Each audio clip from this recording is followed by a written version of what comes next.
Tigger town. We built town. Tigger town.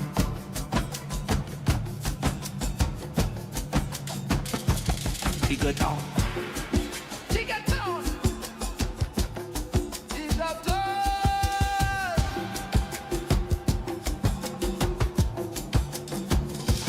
Tigger town. We built town. Tigger town. We built the Tigger town. All it up homes. Ghost town. Tigger town. Tigger town. Tigger town. Tigger shacks. Tigger shacks. We have graffiti. You feel me?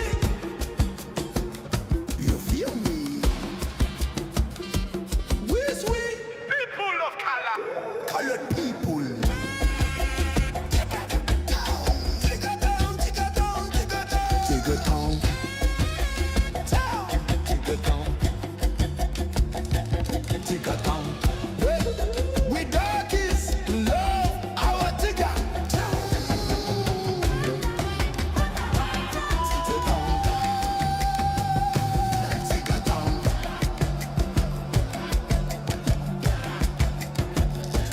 Tigger town.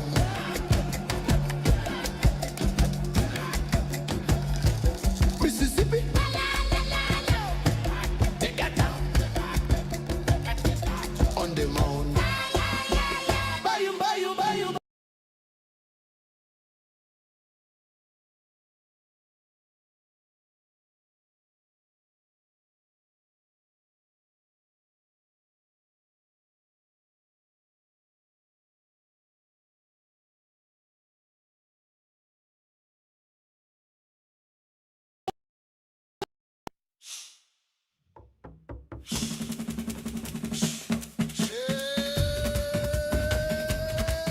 Tigger town.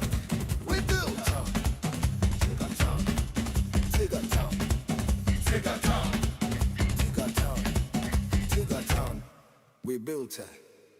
Tigger town. Ordered up homes. Ghost town. Tigger town. Tigger shacks. Tigger shacks. We have graffiti. You feel me? You feel me? People with color. Colored people. Tigger town. Tigger town. Tigger town. Tigger town. Hey, town. Tigger town. Tigger town. Tigger town. We darkies. Yeah, Tigger town. You feel me? You feel me? We is we. People of color. Tigger town.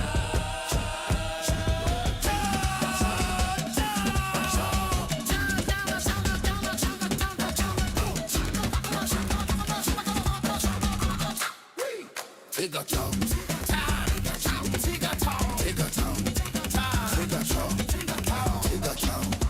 Tigger town.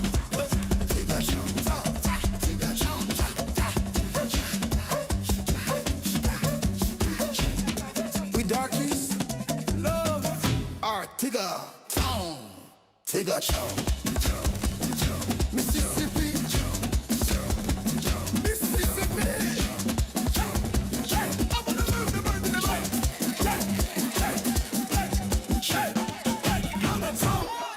Tigger town. Tigger town. Tigger town. Tigger town. Tigger town. Tigger town. Tigger town. Tigger town. Tigger town. Tigger town. Tigger town. Tigger town. We die. Tigger town. Tigger town. Tigger town. Tigger town. Tigger town. Tigger town.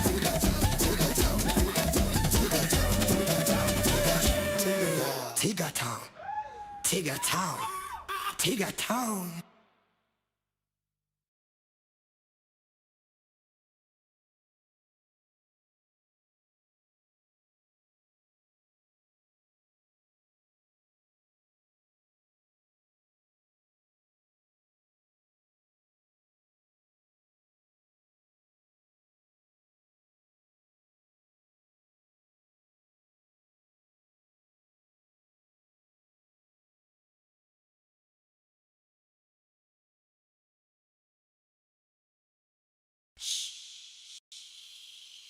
Tigger town.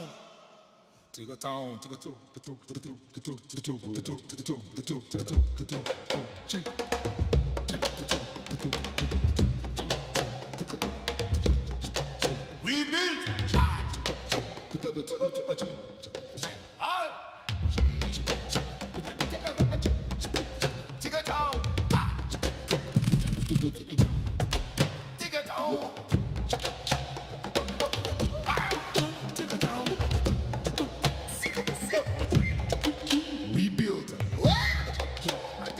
Tigger town.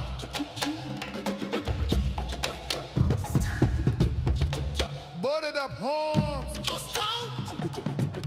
Tigger town. Tigger town. Tigger town.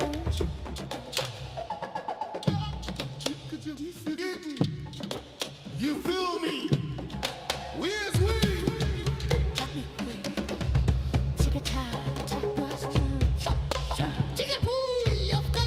Colored people.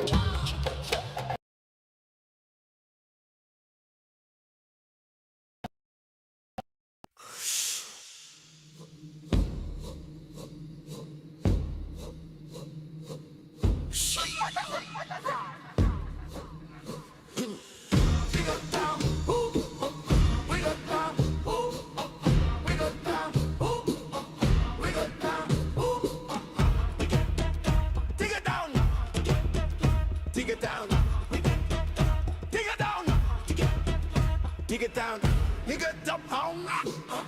We built, but it up home goes down. Dig it down, oh shacks, dig it down, shacks, dig it down. We are graffiti, dig it down. You feel me? You feel me? We people of color, colored people. Dig it down, dig it down.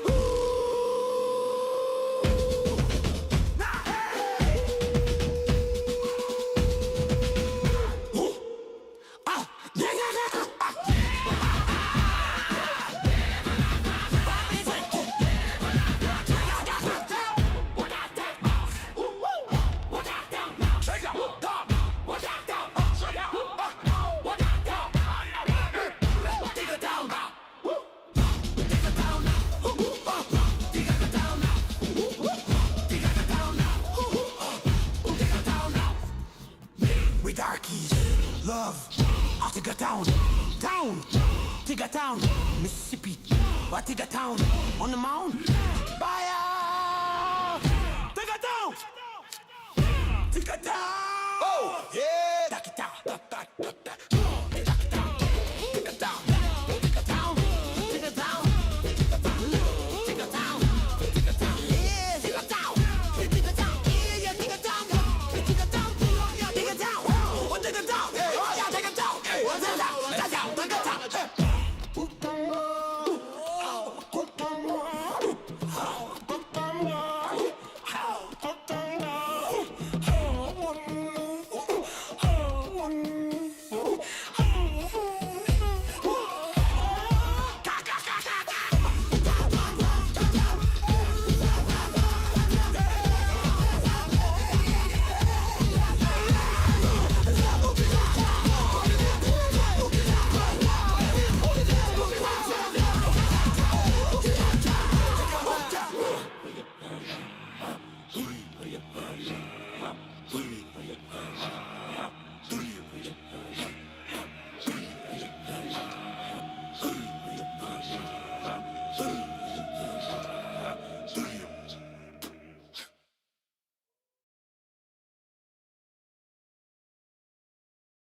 But he's got a bunch of posts about Jack Talcott with the comments turned off, so I can't even reply, can't even say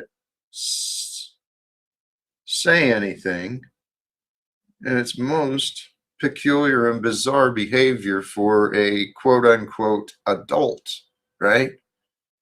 Anyway, here's another quote unquote adult. Oh, welcome back for a bit. Stephen, how are you today? Are you?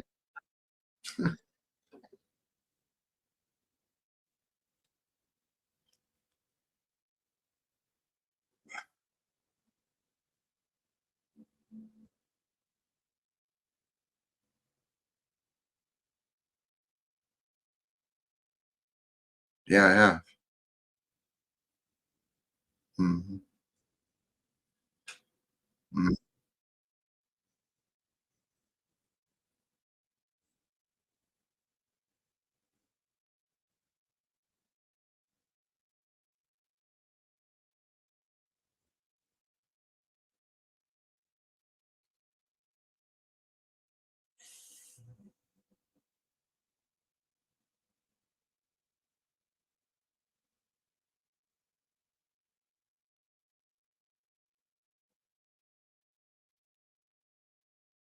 I'm quite blessed, truly.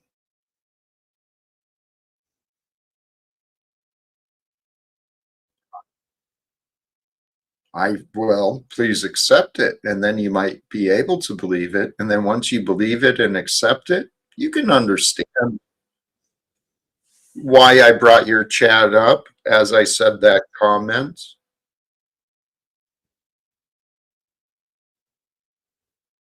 Well, it's fascinating that you don't, but I mean, I've been very honest.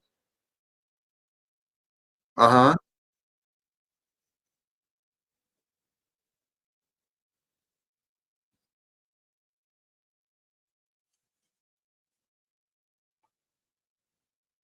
Right. Yeah. Despite seeing you in the chat, Stephen, I went ahead and I took a chance and I dropped the link. And my preference is honestly for other guests to join up because, Stephen, I've been very clear with you. I don't really enjoy you. You're not a co host here. You're some fool who plays a clown and acts like a know it all online as he hides behind images, right? You don't even show your face most of the time, Stephen. And yeah, thank you. I know. It's what he does. It's quite peculiar as a grown man, right? And Red 40, too funny. I guess that's what God decided. I was in too good of a mood and I needed this distraction. So Steven shows up.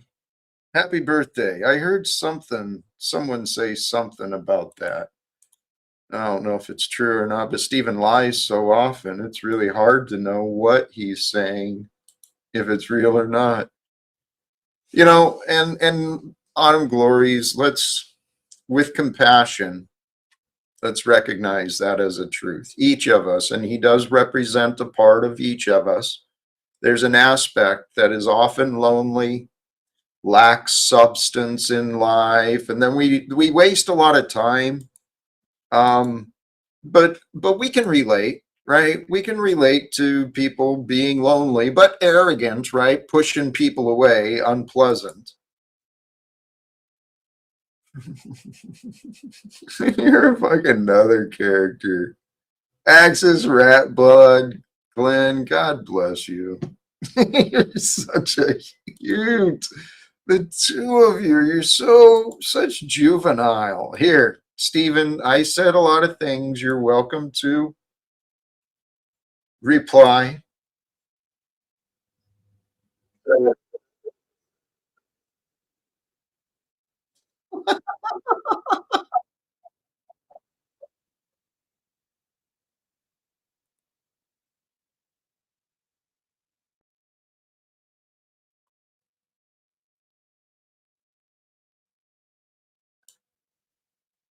Really, I've, I've, and you're welcome to that. But I've heard plenty of others who disagree, myself included.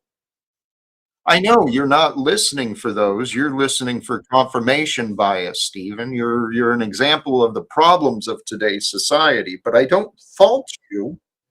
Okay, Stephen, you're in the perfect place. Today could be the perfect opportunity for change, transformation. You ready for it?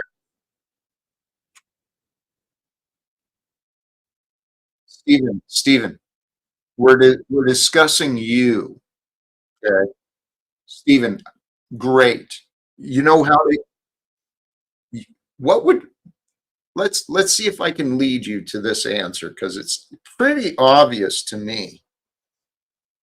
If the goal was to get Jack to treat Stephen a little better, what?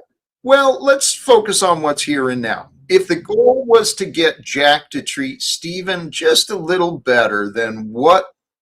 Okay, a lot better. Then what would that be? What? How would that happen?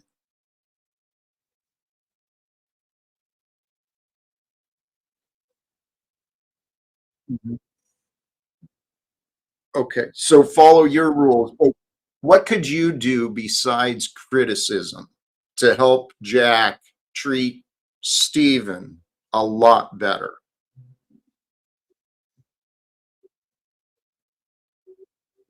You say that, Stephen, but the supportive has not been really emerged. It's not obvious to me. Well, Stephen, I don't remember where I saw, but I saw some of your nonsense recently, and it was fascinating. You zoom in on a picture of Jack and my nose hair, and now your audio sounds like shit. Why am I getting an echo with you, Stephen? Why am I getting an echo with you?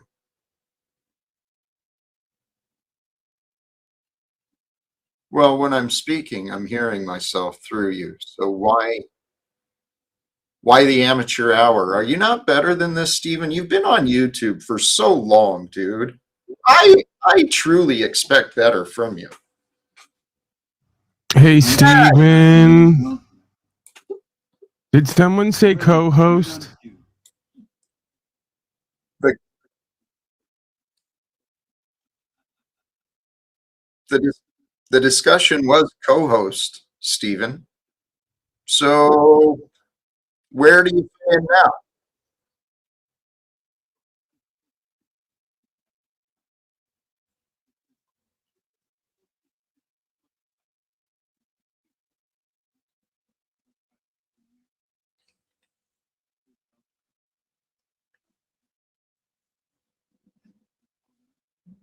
Nor do I find the relevance. What are you trying to prove?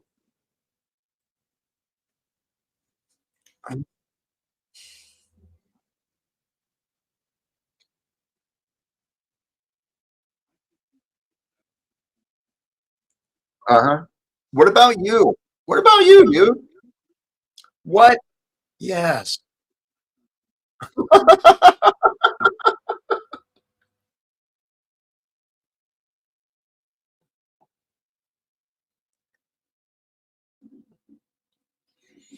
I believe that the best way to get answers to your questions, Stephen, is to actually listen. Listen for the answers. And actually, I've told you this before, if you listen more, you'd probably find different or fewer questions to ask.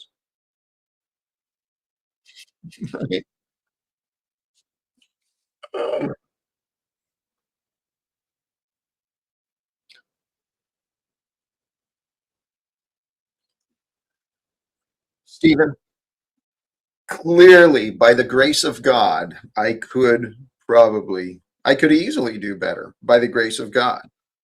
But yes, easily. Well, it's by the grace of God, but that has not yet been afforded to me, so I'm doing the best I can. So, Stephen, let's see about you now. Can you? No, I answered. Stephen, this is how conversations happen. I answered your question. And so now comparatively, I would love the same demonstration from you. How would you answer your own? Okay, wonderful. How might that be? What would that look like, do you think?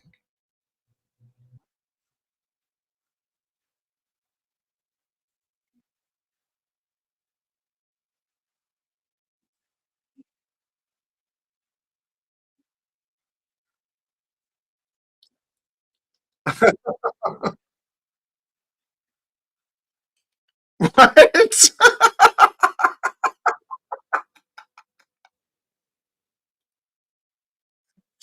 It's a question from a fool. You just revealed you're a fool, dude. Steve, Well, Steven. one would have to wonder if he is narcissistic and arrogant and psycho. If he is narcissistic and psychopathic and all these other things, why would you want to co-host for him?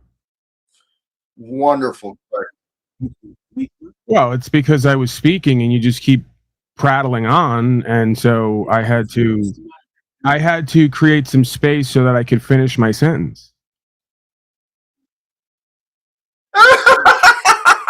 Is it possible that's you? Steven, Is Steven. it also possible that's you? Holy cow. Steven, Steven, Steven, That's also you. Steven. I did that, Steven, because I care about you. And right now, you're continuing to insist on presenting yourself as a fool. Stop presenting as a fool, Stephen. Please stop. Hey, Steven, if Okay. we had to take a poll, if we had to take a poll on who's welcomed more places because of who they are and how they interact, I'm guessing that Mr. Talcott would outpace you there on all levels, right? I'm pretty sure that you're pretty much reviled everywhere. Jack Talcott is pretty much welcomed everywhere. It's pretty close. It's pretty close. Well, Stephen, Steve, hey, Stephen. You're so funny, Stephen. Stephen, No, I would here. encourage you to ask yourself after you say everything that you say, ask yourself if that's also you, or even more you than it is others that you're Yeah. criticizing. Let's see what we can do here. Yeah, actually, please, Stephen. No, please censor yourself. Take take a breath, little boy. Take a breath. You got you got the little child coming out in you, Stephen, and it's being really foolish. How does okay, in today's society, how do you get a fool to see their foolish behavior? What's the right way to do that?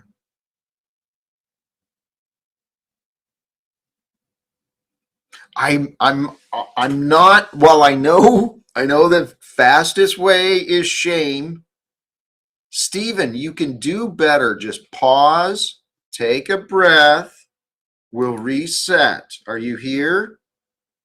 Can you calm down? All right.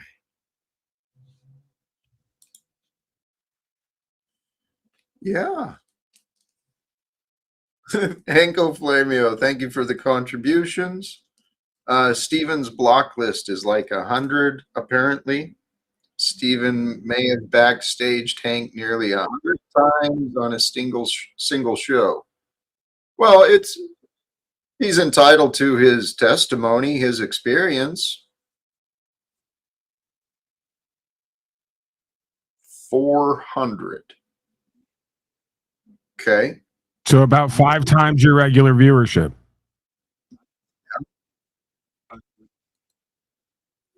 And Stephen, that's just absurdly. You're so. Do you listen to yourself? I don't think that you do. I really don't.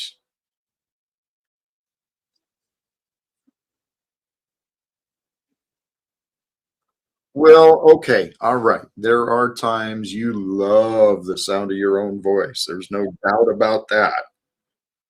I I realize that. What I'm referring to is it's actually Paul asked a great question to our friend Ben the other day. Uh, do you ever pause, reflect, kind of objectively look at you and what's going on? You ever do that?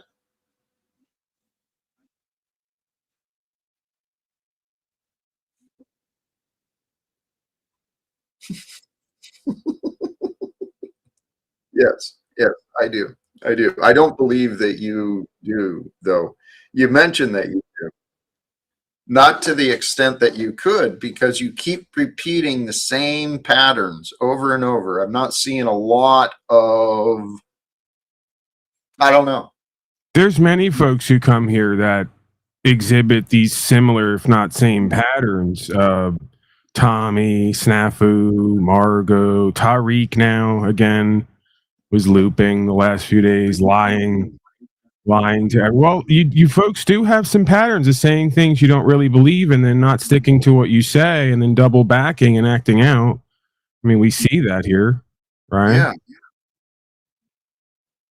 it is pretty bizarre.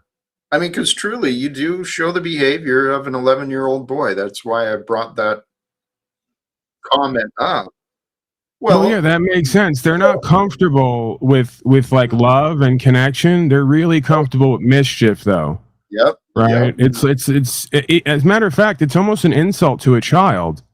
Because I've dealt it with is. children out here. The person I live with has a child, and even after like the first couple times when you tell them, "Hey, like I care about you, I love you," they start to get it, and then they return Right. that. Right? They don't spend the next decade stamping their feet, playing power games, rejecting the love and the care and the truth. It's Yeah. not about that, Stephen. Notice how you're turning everything into a competition in which you would also lose if we were to play. We're not playing along with it. There's Steve, no competition. Steven, what are you disagreeing with?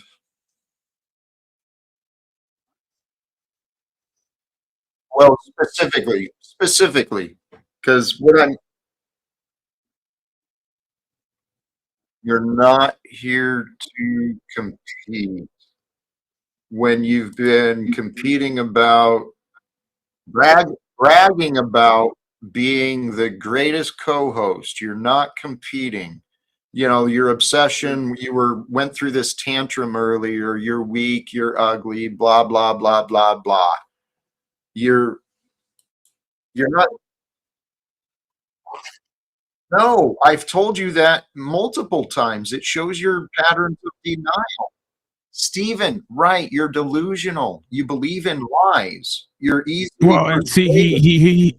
he cites his enablers, Jack. Right? He's got 2 or 3 people who follow him around, including a 12-year-old Yeah, who says that she's romantic right. with with Stephen, whatever the child is saying. No, And there it is again. There's Stephen, there's your deflection. What are you doing? Deflecting? Yes, yes, because we were just discussing the most recent, Stephen, was that young lady that followed you here that did apparently have some sexual ideation with you. You're Well, I saw you reviewing it, and I saw others reviewing it. You are a bizarre character, Stephen. I wish to God. Tell you what, it's weird too how with everything you point out, it's someone else setting him up. They got it in for him, right? sorry, I felt like a swap was a good idea. OTW, it's been a while. How have you been, my friend? I'm doing good. How's my mic? Sounds solid. Oh man, Greetings, Patrick. Thank you for being here. hey, well, hey, how you doing, Pack, Jack, Jal, Cal, whatever your name is? Hey, Jack, you should have left him on. I came up for like the Stephen bashing session. All right. All right. Well, it's not so much a bashing session though, Patrick. I'm genuinely trying to get to through to this guy. I mean, I feel Okay, like I it's mean, kind of like that.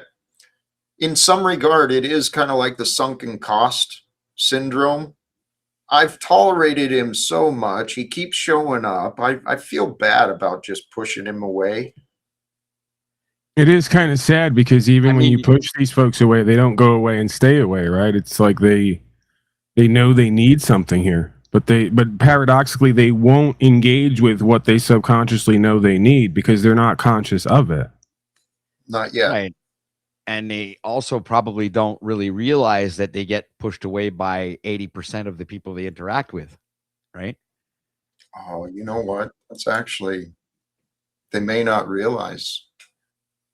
They go away thinking other ideas. So, Oh yeah, for sure. And well, there's about 25. There's a lineup outside with 25 people waiting to tell you, you know, the truth about your. no, that's not. No, that's not true, Stephen. Well, there's the childishness again, Stephen. That just because you're getting the attention of a lot of folks because of your dysfunctional behavior, that must be a state of winning, right?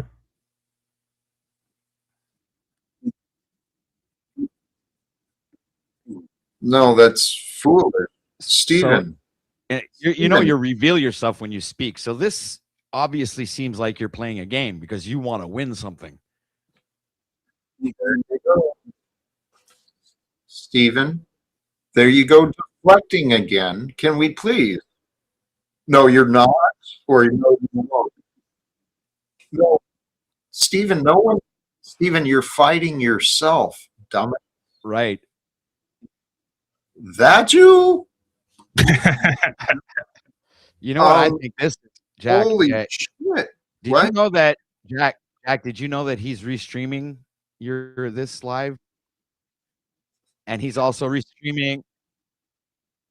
He's restreaming the StreamYard with the backstage and everything. He's restreaming all of this, so he's doing it on purpose to create some content for his channel.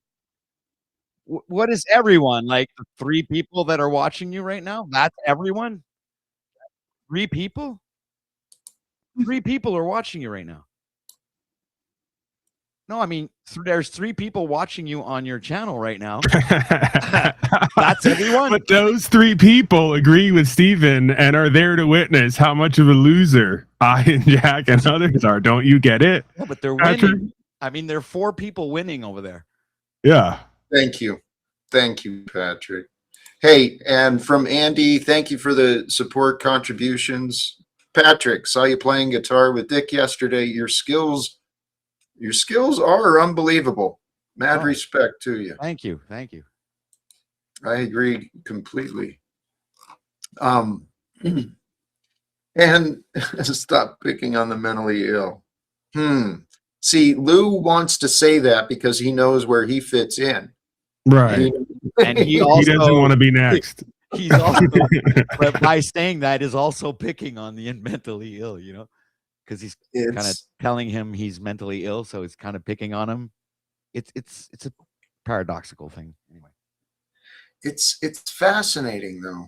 I mean, this is reality, somewhat. It's a real life experience that we're all sharing. Oh shit, that was a note I had earlier. That's not appropriate right now. Actually, no, it is related to Stephen and that question you asked Ben the other day. For all of us, it is very important for all of us to pause, right? To objectively reflect on us, contemplate. Am I doing what's right? Am I doing what's right for me? What's right for the world? It's really easy for us to mislead ourselves, right? To get misled by those 3 followers, those 4 followers. Looking back in my life, I realized this. I had surrounded myself with enablers. Group of us friends, we got together, we made excuses for each other and told each other how fucking great we were as we sat at the bar every afternoon. It's fucking nuts. The world becomes greater by letting go of good enough, or even better, the world becomes greater by sacrificing good enough. Comparison is the thief of joy, Stephen. Comparison is the thief of joy. Isn't he evidence? Stephen, can we reset? Have some There are peace? many folks here who are evidence of that idea. Amen. praise God.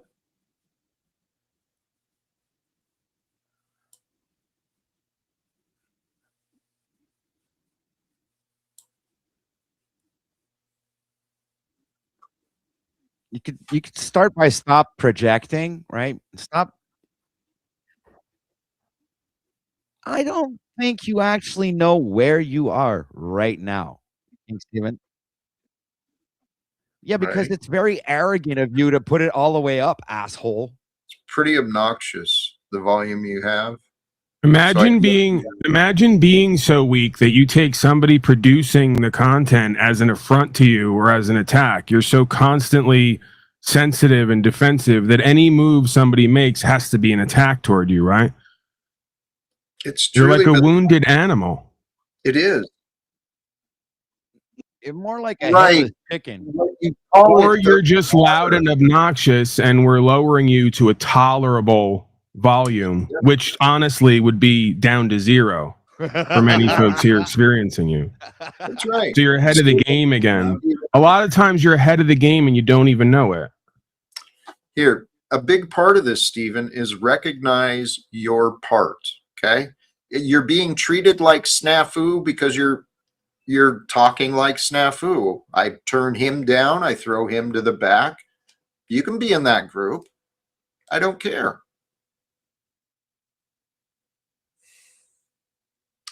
It is fascinating. Although what I was told, and actually, there you go. That is a great suggestion. Stephen's welcome to go play in his own playground. We don't have to let him play. But see, it's paradoxical, No. right? Because if he stays in his own playground, almost nobody will see him and hear him, which defeats the Right. purpose of being desperate for attention, right? Yeah. Yep. You Cam know up. what? Cam up, Doug. Stephen. Hey, Jack, listen to this. Why? Just the Oops. fact that he's Sorry. calling us all losers, okay, and he's naming us all kinds of names, right? Just the fact that he's doing that right now, but still wanting to be here and waiting back. It's total lack of awareness, isn't it? He has no clue.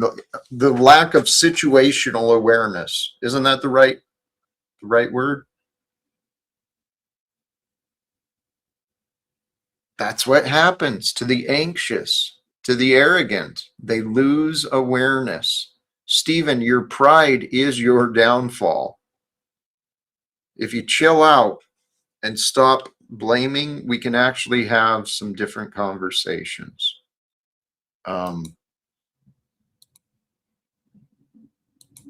Stephen, is it possible to have different conversations with you, or should we just part ways for today?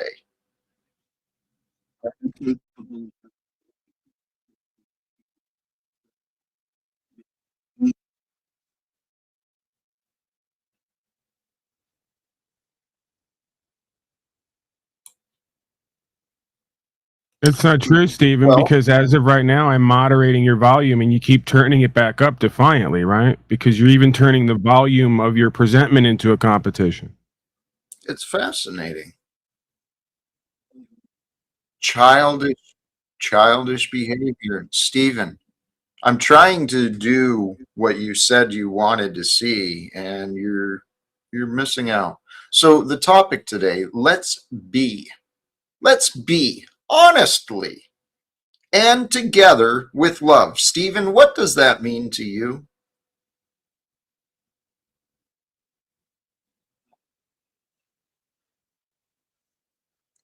Well, no, Stephen, the question was for you, right? The question was for you, right? You get to answer for you. I answer for me. You answer for you. So, what does it mean to you, honestly, to be honestly and together with love?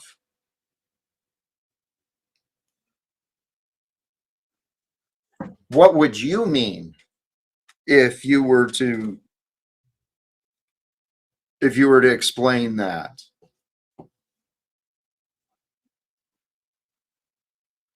Ah, so you don't understand the topic of the live stream today.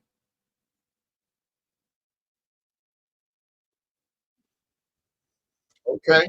All right. Regardless.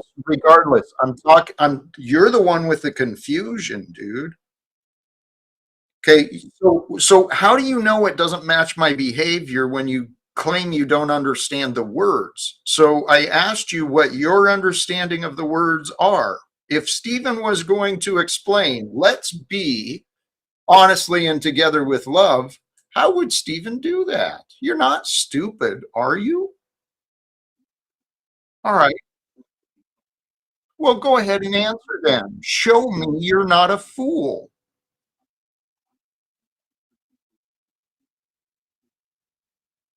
Uh-huh. Okay, and how's that related to the question?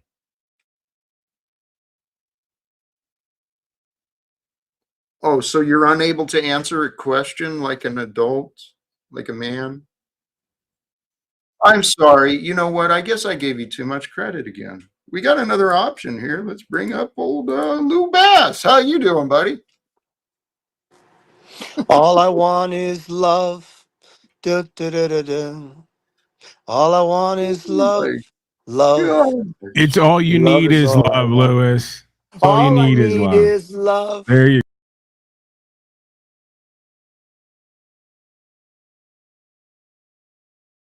Love, love. All I need is love. Love. Love is all I need. Oh my Play the guitar, OTW. Where the fuck you been, asshole? wow. I think he's talking to you, OTW. Um, Autumn Glories, this is a reflection of the real world, and the real world is happening online. It's a different, but holy cows, man. Love really is all we need. I will go easy on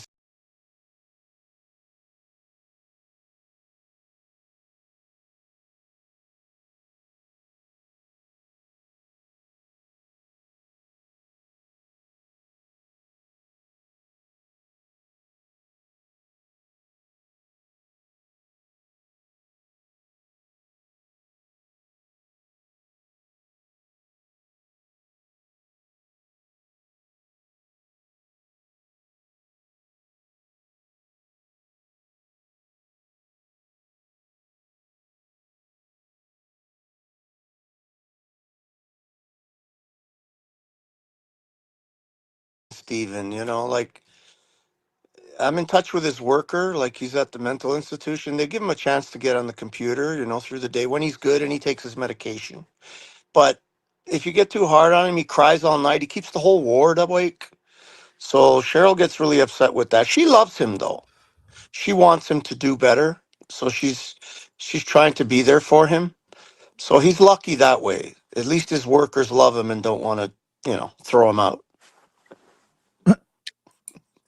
They what came to mind there? Well, number one, are you sure? You sure they don't want to put a pillow on him as he goes to sleep? But then I was thinking about maybe the folks who get to take care of our friend Snafu. They what came to mind there? Well, number one, are you sure? You sure they don't want to put a pillow on him as he goes to sleep? But then I was thinking about maybe the folks who get to take care of our friend Snafu. How? Jack, that was the last worker, Shaniqua. She tried to put a pillow on his head, but she got caught and was fired. Shaniqua. Where's that written, Lou? Where the fuck did you get that one from? I don't know. It just comes in. I don't know what's wrong with me. Shit comes into my head and it just comes right out my mouth. I don't know. I wonder if Steven passed on to his next experience where it's hot and fiery, if he would consider himself winning there. He'd tell himself such. I mean, that's the crazy part about consciousness is we can believe whatever we want. It doesn't have to be true or real. Right. That's amazingly accurate. I've missed you, Lou. I missed you too, buddy. Thank you for being here, Lewis. You know what? Yeah. I do appreciate Lou. He's got a good heart. Irritates the hell out of me sometimes and calms me down other times. Jack, I mean, that's kind of normal. If I couldn't irritate you, Yeah. it would really mean that you don't love me at all. You can't hate what you don't really initially love, right? Yeah, and he is your elder, right, Jack? I mean, he's got Right. wisdom. I'm bigger than you, Jack, in many ways. And he dyes his beard, right? No, I don't. That's all. Damn, you guys. I love you guys. Yeah, I think there's a lot more Stevens than we imagine. And I don't, when I say a lot more Stevens, I mean people that are just in a lost state of being. They see the world as a hell realm because they can't experience joy. They only see the destruction. Yes, No, there's Lou. destruction, He's a wiener. I mean, a winner. Yes, that's why he names himself the king, right? He wants to be the king, but it's an over projection of what he actually feels he is. At least that's what Cheryl tells me. She's done a lot of sub-psychology research on him. Yeah, no client and like there's no what is it called? Confidentiality clause there. It's like she could talk openly about her patients. Well, it's because we've been seeing each other, me and Cheryl, so she tells me everything. When you were describing Stephen, he's a reflection of many others, and Pete Hegseth came to mind, right? One who's lost, a little bit delusional, kind of fitting into this darkness. He thinks he needs to go to war to prove his value. The patterns are repeated all throughout society, guys. There's snafus and Illumitomies and Stevens all around the world. They have to see the world as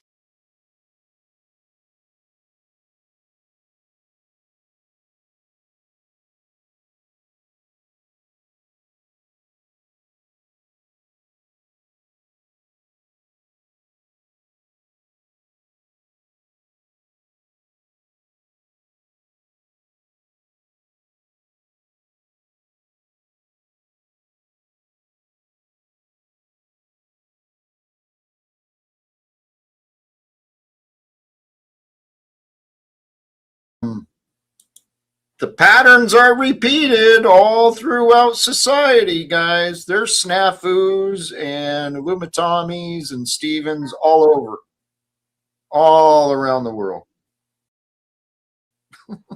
They have to. So he says that and laughs. That's untrue. And you're dripping with envy. I am one of a kind. There's no other like me. You say that there's ones like me all over the world and laugh. You kick me off your show to talk about me. Real men don't do that. Real men don't do that. They don't kick somebody and then have 3 or 4 people talking about another man that they can't face. That's weak behavior. That's not grown man behavior. You have to live begging for shekels, getting money from strangers on the internet every day, $5 and $10 at a time. That's weak. Get a job. You're almost 60 years old. Support yourself. Don't sit on YouTube letting people give you money. It's fucking weak and pathetic. Real men don't beg for shekels on YouTube. Real men don't beg for shekels on YouTube.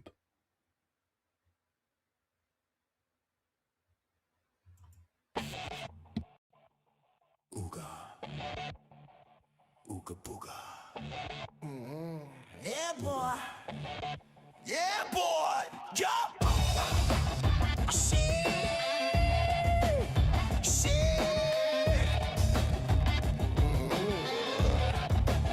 We in the doggy hood.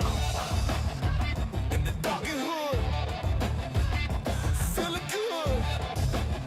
Yo, yo, yo, yo, yo, yo, my niggas, yo. Shit.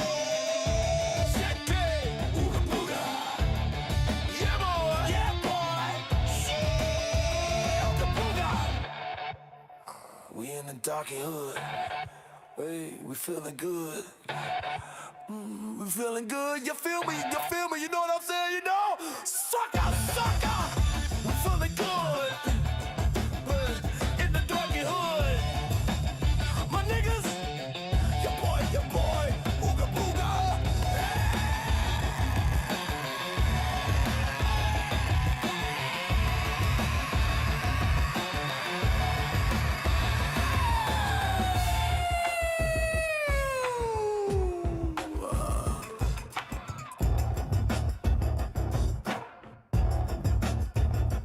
Bitches. Bitches. Bitches.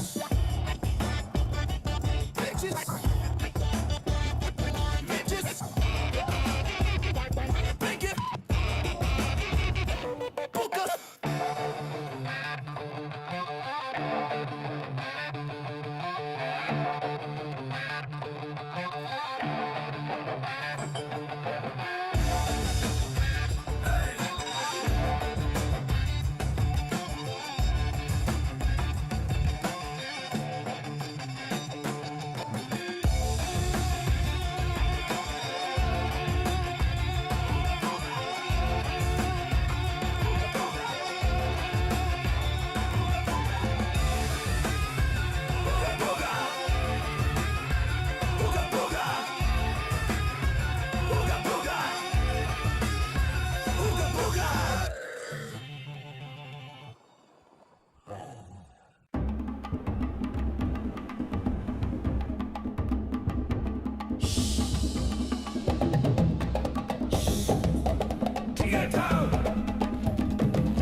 Nigga song.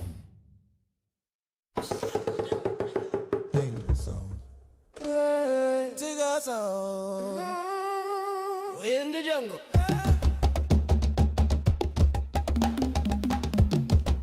This be all darky hood.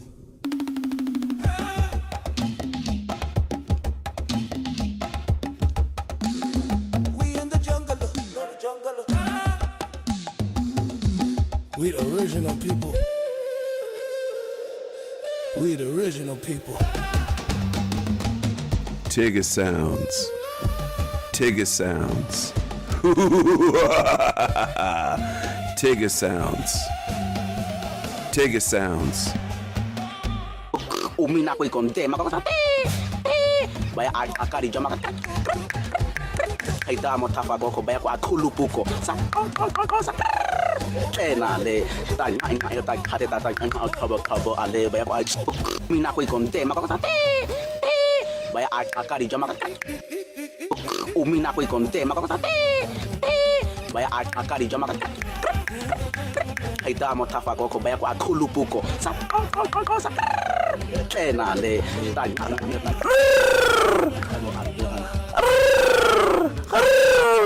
Tigger sounds. Tigger sounds.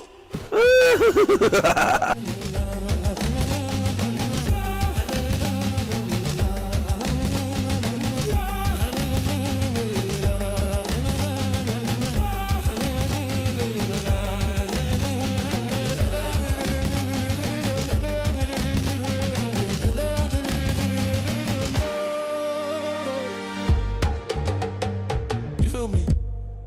Talk sounds. Nigga sound. Nigga sound. What be a man? Nigga sound. We in the jungle. Hey. Nigga cool. This be a darky hood. We in the jungle. We the original people. We're the original people.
open fire.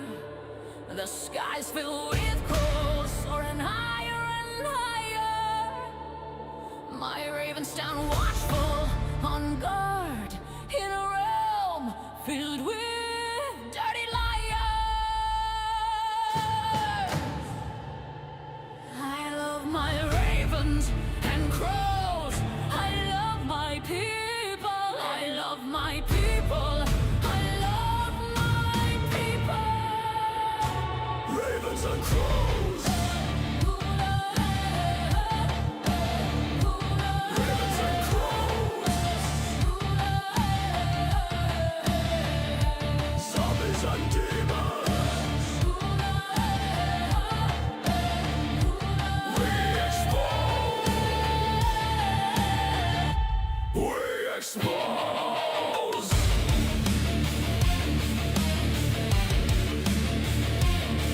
Expose them.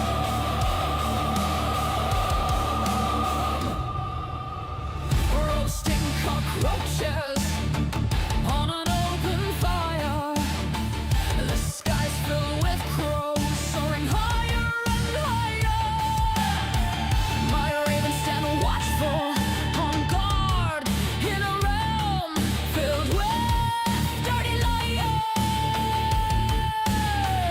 I love my ravens and crows. I love my people. I love my people. I love my people.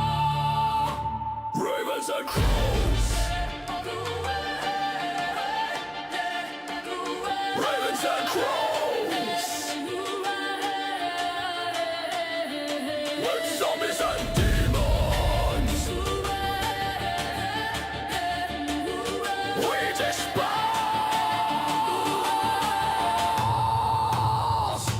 We dispose.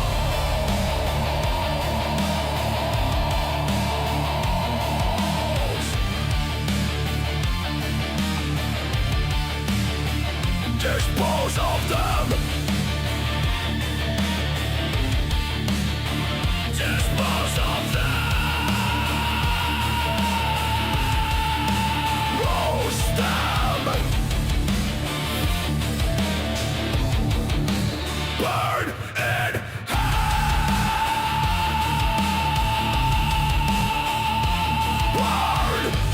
Burn. Burn. Burn. Burn.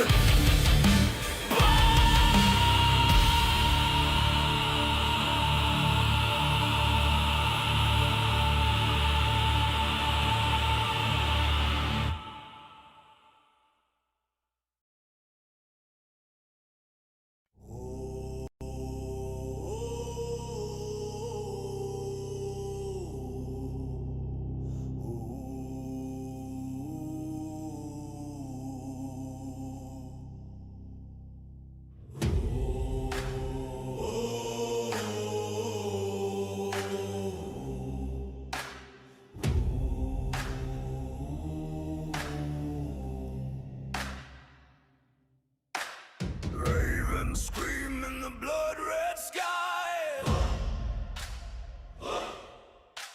Shadows crawling where the dead men lie.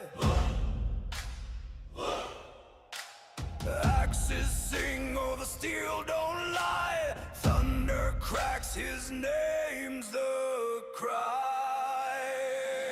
The king is here, the king is here. Yeah. Blazing, nothing to fear. The king is here, the storm draws near. Bow or bleed, the choice is clear. Mad laughter rides the howling gale. Waves of fury, shields like scales.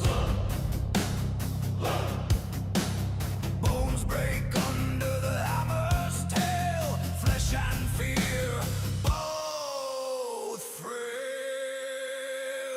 The king is here, the king is here. Ravens feast, the end is near. The king is here, the storm is clear. Kneel in ashes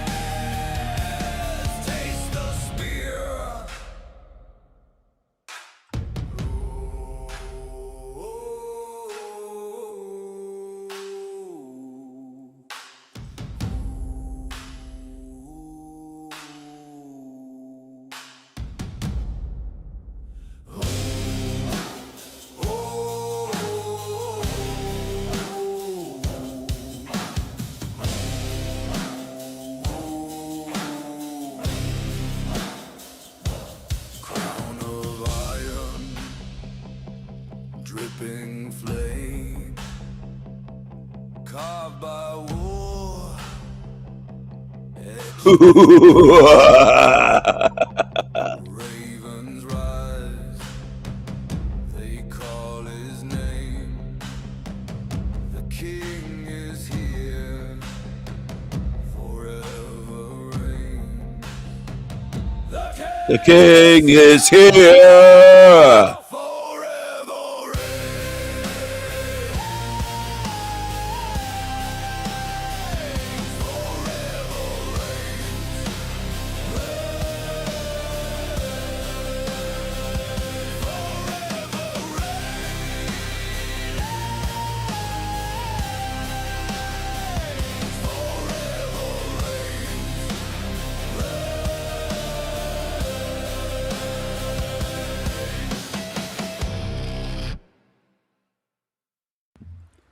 Hello. Hello. Hello, everyone. Hello, hello. I don't know why you say goodbye. I say hello. Hello, Anthony. Hello, everyone. Hello, everyone. Can you hear me? Audio check. Audio check. Someone earlier said they had audio problems. They couldn't hear. They had sound issues. Audio check. Audio check. Audio check. Check 1. Check 2. Check 3. Check 33. Check 33. Hello. Hello. There seems to be a delay. You're not responding. Maybe you're 20 to 30 seconds behind me. Hello. Hello. Audio check. Hello. Hello. Hello. That's not an echo. That's me saying it over and over again. Hello. Audio check. Hello. Hello. Hello. Hello. Hello. Audio check. How's the audio? Hello. Hello. Can you hear me? Is this on? Can you hear me? Does the sound okay? Audio check. Hello. Hello. Hello. Hello. Hello. Hello. Hello.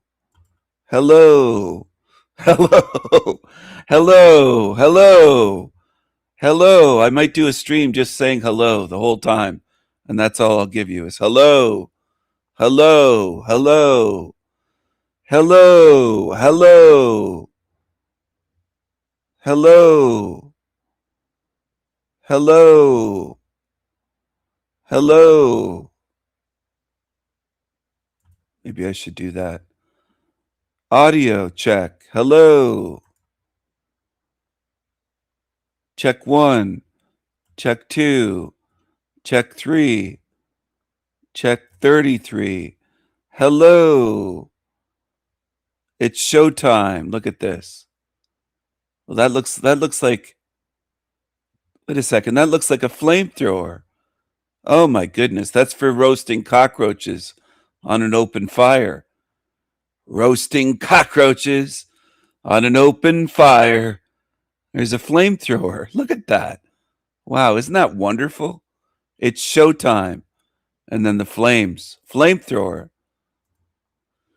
So they claim nobody's watching my show, but people on my channel have lives and jobs and families. They're not all like Talcott's fucking losers over there. People on my channel work and they have lives and families and they're doing things. They're not just sitting watching the fucking Talcott show or the Polly shit show or the OTW Patrick Rotten Mouth shit show. Somebody said, did he call him a rotten mouth? I did. His mouth is rotten. In case you haven't noticed, the ones on YouTube that observe nothing. Well, you're in England. You don't have good internet connections in England. I've got fiber here. I've got fiber.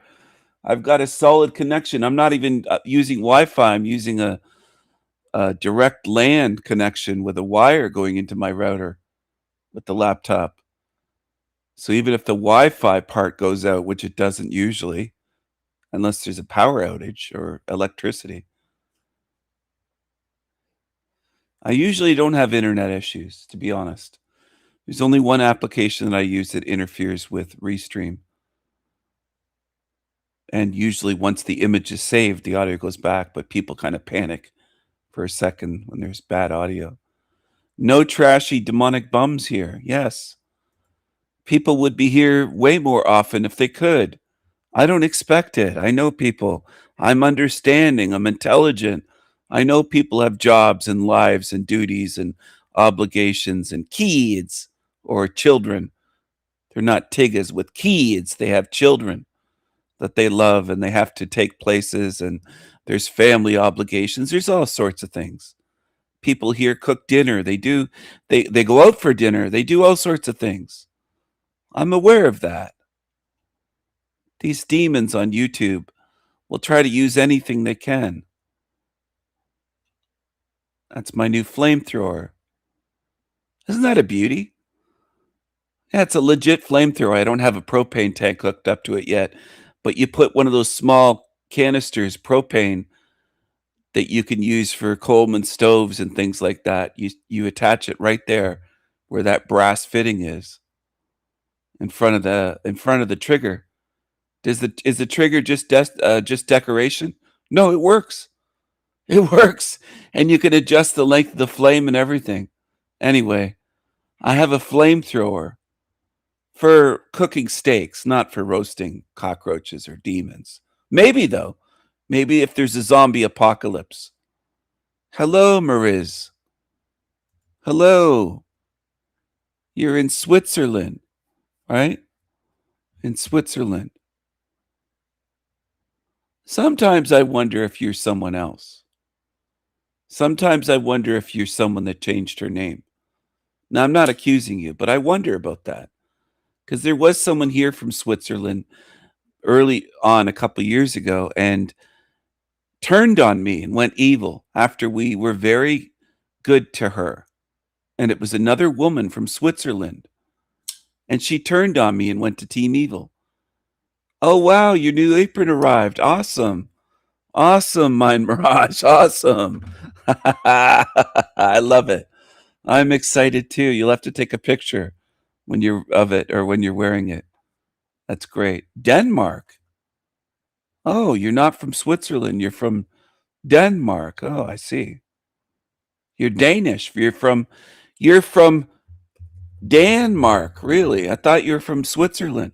You're from Denmark. From Denmark. Huh. How did you find my channel, I wonder? Just curious.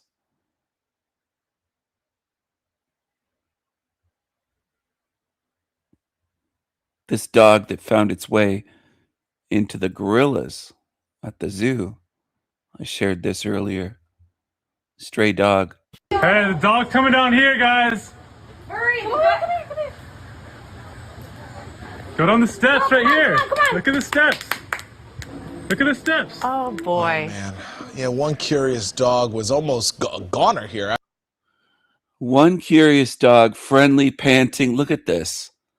What a beautiful, friendly dog. I would have adopted that dog that day if I lived in LA. What a friendly dog. I mean, he ended up in the wrong spot, of course, but animals make mistakes, and so do people. I wouldn't hold that against him. Friendly dog probably didn't notice the gorillas and found his way in there, thinking it was just somewhere to explore or run around or something. After learning the At the hard zoo. way, a bad idea sniffing around a gorilla enclosure. The dog jumped into the gorilla pen at the San Diego Zoo on Sunday to check things out, but those gorillas were in no mood to adopt a pet.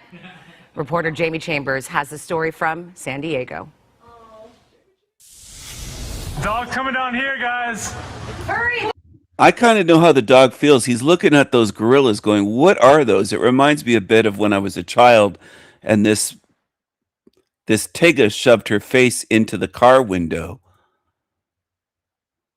Oh, more than 3 years ago. Interesting. So this Tiga woman, when I was a child, I was a toddler.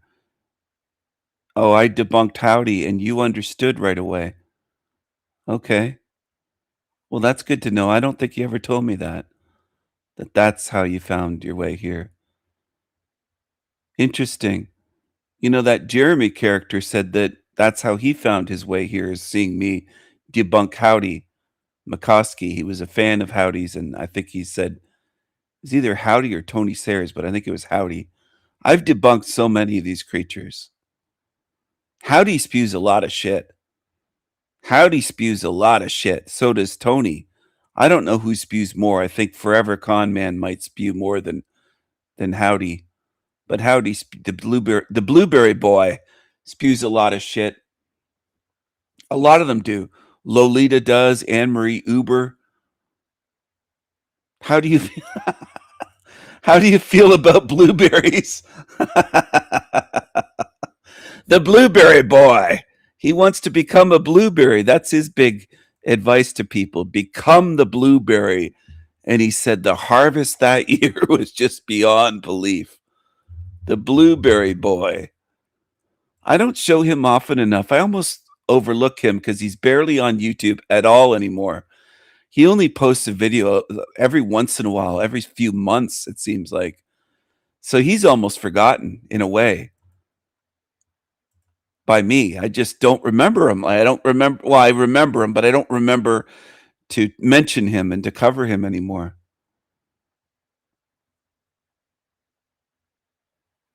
Look at this, a blueberry boy. There's the fangs. Look at the teeth on him. And his eyes are squinting and closed so tight he could crush blueberries with his eyes. Look at his eyes. Look at the look. I mean, he looks like a tiny hat. He looks like he's straight out of Tel Aviv with that look. He looks like a blueberry eating Tel Aviv vampire with fangs. Look at that. Look at him. Just look at him. Look at that blueberry boy. Become the blueberry. People say, oh, you're so mean. A nickname is not mean. People need to have a sense of humor. I notice most truthers don't. And most demons don't have any sense of humor. Look at this adorable dog. What a sweet, friendly dog. It's not something you see every day. A dog being chased by a silverback gorilla. After several near misses, the young pup... You know what I like about this story, too, is they actually did the proper thing to save the dog this time. They got the gorillas into their enclosure with treats. They called them. Okay, I don't want to ruin the story, but let's play it. Finds a little bit of distance, and zookeepers at the safari park recall the gorillas to their feeding pens for an extra special treat. Then the San Diego Humane Society comes to the rescue. When I showed up into the gorilla enclosure, he did look very nervous, afraid. Yeah, I can understand that. Franklin the gorilla made it clear he wasn't going to let this dog, no matter how friendly, anywhere near his family. See this one down. Safari park staff say this pup was one of 3 loose dogs that ran into the park, but was the only one flirting with possible disaster. Dog probably felt like he was at the wrong place at the wrong time. What are you doing in here? Officer Samantha Clark from the San Diego Humane Society says she's been on a lot of animal rescues, but rescuing a dog from a silverback gorilla is one for the books. You can tell he really wanted help because he kind of wandered over with his tail wagging. Good thing you're friendly. Oh, good thing you're friendly. What a good dog. That's what I like to see. For me, that's heartwarming. And I know these asshole demons on YouTube portray me as the ultimate villain and everything else. They're too stupid to know when I'm joking and teasing when I'm being serious. Most in this realm are just too dumb on YouTube. They can't tell. They can't figure me out. They can't do it. They can't do it. That's reality. They're too dumb. And they get played like fools, and I'm just giggling away, and they don't know what's going on. Their ego blindfolds them. They believe they have me figured out, and they don't. Most of you YouTubers, I don't mean necessarily the ones in my chat. I'm talking about across YouTube, thousands and thousands of people that I've interacted with over the years are dummies. They don't have me figured out. They don't know what I'm doing. They can't read me at all. They have no clue what I am. Who I am, what I'm capable of, my personality. They don't know my sense of humor. They know nothing. They know nothing. That's what I'm used to in this realm, is dumb zombies. I wrote this post hours ago. I've done more than prove this is a hell realm of suffering and disease by design, and prove that it cannot be fixed. Quote, fixed. I've also exposed and proven most, quote, truthers on YouTube to be envious liars, gaslighters, smear campaigners, creeps, felons. Some of them on sex offender lists, some of them domestic violence abusers, in brackets. I've showed you a lot. I've showed you a lot in some cases of who and what you were following. You were following liars, deceivers, felons, grifters, demons. I've shown you what demonic liars people call, quote, truthers with channels on YouTube. And that's what bothers people, because they don't like to admit they were duped. You were following liars. I've exposed a hell, in all caps, pardon the pun, of a lot on here in 3 years. I'm not asking for a medal. I'm asking you to name the channels that have done more in terms of proving things. That's all. And there's a reason why I do that. It's not to pat myself on the back. It's to reach you so that you begin to truly start seeing that there aren't tons of good truth channels on YouTube, like so many of you love to repeat. And then when you're asked, where are these great channels? You can't name them. Because you know I'd go right to them live and start reviewing them, showing them right on my live stream. I'd show how shitty they are and the stupid shit they preach, and you'd be embarrassed. That's why I never see any of you name other channels in my chat. I never see it. And I know the reason why. Because a lot of people are addicted to shit and they just don't want it exposed. They don't want to be ashamed. They don't want me to show it and go, look how stupid this shit is. Doesn't add up at all. And me to go right to those channels and debunk them on the fly, on the spot. I don't need days of preparation. I'm going to make notes and I'm really going to get these people. I can do it spontaneously. You could name a channel right now. I'd go there and I could fucking debunk your favorite channels or your favorite shit channels easily. And I know I could do it. And the reason I'm so confident is I know they're spreading shit before I even go there. It's not guesswork. I know I'm in a realm of liars. Some of you don't get that yet. You think, well, how does he know he can debunk my favorite shit channels? And how does he know they're shit? Because I know what I've seen for over a decade or 15 plus years on YouTube, 16 plus years with my account for the Sanity Machine. 2010, I started that 16 years ago. And I was on YouTube before that account, before I made an account, because I would just watch and not comment. I've seen the shit that you people watch. And you're ashamed to type the names of the channels because you know I'd go right there and put it right on the screen for everyone to see how dumb it is. And most likely that they're asking for shekels or begging for shekels. They have a membership club. They post their Cash App or PayPal, or they're doing something. They're selling some shit every video. They're sponsored. They have ads. They're monetized. Something. And I'd bet on it. And that's what people defend. They want shit. Because most humans are addicted to shit in this realm. You can call that negative all you want.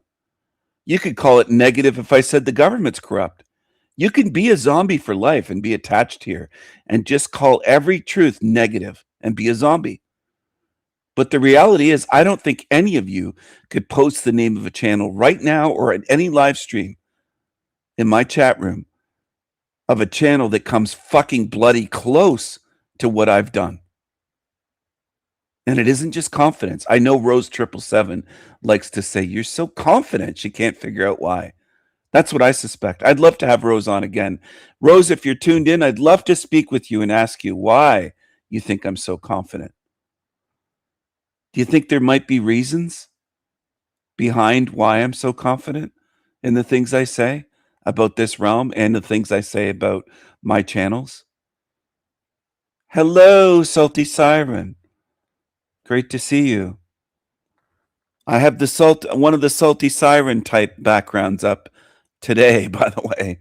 A blondie with a raven. Anyway, on this post, I also said, I'm asking you, in all caps, to name the channels that have done more in terms of proving things. That's all. I'm tired of people praising a, quote, truth community that's absolute garbage. Nobody was willing to create a channel and take out the trash and call out the violent demons the way I do. Hashtag facts. Signed, the king with a crown. And if you can prove me wrong, bring it on. Bring it on, please. I'm asking you, come at me, bring it on. The people that think that they have some answer, type the names of the channels in the chat that have proven it more than I have, exposed more demons, expose the entire truth community as shit, liars, grifters, scammers, felons, demons, violent narcissists, etc. I've proven it. Channel by channel by channel by channel for years. Show me the channels that have done more. Name them. And that's why I know most people are full of shit, because they'll secretly say, I don't think Steven's done the most. I'm going to talk about him. But name the fucking channels publicly. I'll go there right now. I'll share the screen right now. I'll go right to their channels and I'll show you what they are in a matter of, I'll go on their channel for maybe 10, 15, 20 minutes, maybe half an hour if I can find a lot of stuff to cover, or if I find it interesting enough. I might stay on there and do a half-hour review, but I'll show you that it's shit. And I'll open your eyes more and you'll have one less place to go. And that's what some people worry about. They don't worry about the truth. They're worried about, oh, he's taking away all the good channels that I like. He's making them all look bad. He's making them look like shit. He's ruining them for me. Some people have said to me, you ruined the internet for me. Some have said, Steven, you ruined YouTube for me. That's the way some of you think. You don't think like I do. Overall. Now, individually, some of you might, but overall, people on YouTube do not think like I do. You don't want your shitty, fake, quote, truth channels exposed, because to you, in your minds, that ruins them for you. You can't go on them anymore. See, people have said, you ruined Tony Sayers for me. You ruined Matt of Quantum of Con Man. You ruined Forever Con Man channel for me, Steven. You ruined Mark Devlin. You ruined Howdy McCoskey for me. You ruined, I couldn't go there anymore. You ruined Erica Dubé once I saw what you were saying. You ruined Mark Passio for me. You ruined Rebellious Meth Puppet for me. You ruined Jason of Archaics. Now I think of him as a predator and a sex offender. You ruined him for me, Steven. You showed me the truth and you ruined him for me. That's the thinking of zombies. That's what I deal with in this realm every week. I know most of you in this realm, I won't call it a planet, obviously, in this realm are not like me. You're not even close. You're attached to shit. Some of you will watch Hollywood until your dying breath on your deathbed. You'll still be watching movies like Matt going, oh, I just love Hollywood. I love Hollywood. You're in love with demonic Hollywood, some of you. Some of you are like paranoid thinking, how does he know that about us? Well, I'm highly intuitive. I can read it. I know there's some that tune into my channel that watch Hollywood movies and Hollywood fill their head with programming right after they leave my channel.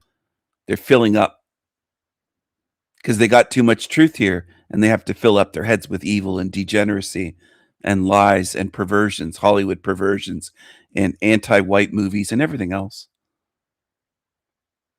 You're watching child predators and you're entertained by them. That's reality. I know most people are two-faced. I've lived long enough in your hell realm to know that. Most people pretend in this realm. Here's another post I wrote earlier today. A day ago. Yesterday. Demons told me to stay away from the Sanity Machine and El Diablo. Envious little demons told me King Stephen is dangerous and crazy and blah, blah, blah, said by zombies. And I wrote, do you really believe you deserve out of this hell realm if you listen to, in all caps, demons that lie and slander me? No, you don't. You can't be trusted if you're that dumb, gullible, quick to believe demons. Never investigate and check out their claims. Stay here then. Again, this might sound harsh to the dummies that have no spirituality at all and can't understand. Stay with the demons you believe, follow, trust. I know how people are. Oh, he sounds so harsh saying that about us. I want everyone to get out of here. It's basically what Mushroom said last night. You want everyone to get out? Yeah, because you want everywhere to be like this place. That's what it would turn into. Let everyone out, and everywhere becomes a hellhole, shithole full of demons. I don't want that. I don't want this to spread everywhere in eternity, to be toxic, ruined, destroyed, tainted, degenerate, evil, demonic. But I know most in this realm do. They'll say, I'm hoping everyone gets out.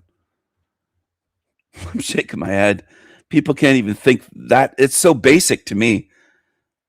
I must be at a different level because that's so basic to me. Let in the third world, your country becomes the third world. Let the demons out of hell realm. What's outside of here becomes like hell realm. It's simple. What is wrong with most of you in this realm that can't see that? You want to let everyone out. I don't. I don't want this everywhere. I don't want everywhere to be ruined. Some of you would say, what's wrong with dumping toxic waste into a beautiful, pristine, pure creek or a brook of water that's sparkling and looks beautiful? And you just dump toxic shit into it and go, what's wrong with that? That's what I'm dealing with. I'm dealing with absolute zombies in this fucking realm. You let out demons and everything's destroyed. Why do you think I'm so passionate about sealing them in? Fucking think about it. Another post I wrote 2 hours ago. This lying loser is falsely reporting my channel over and over again. Only 3 people in 2 hours hit the like button on this. It shows me there's so few reading my community posts.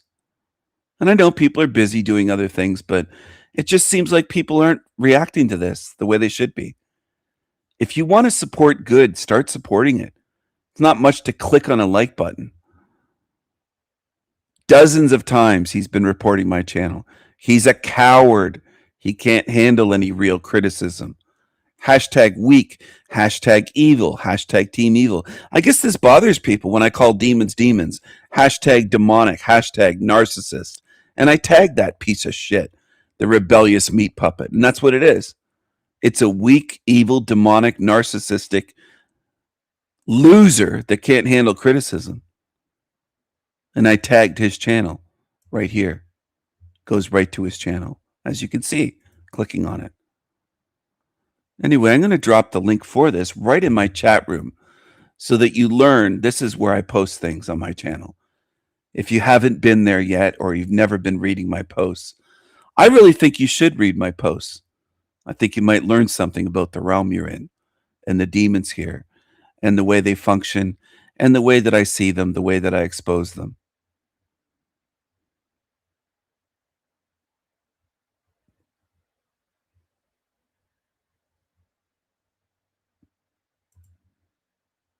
Hours ago, I posted this.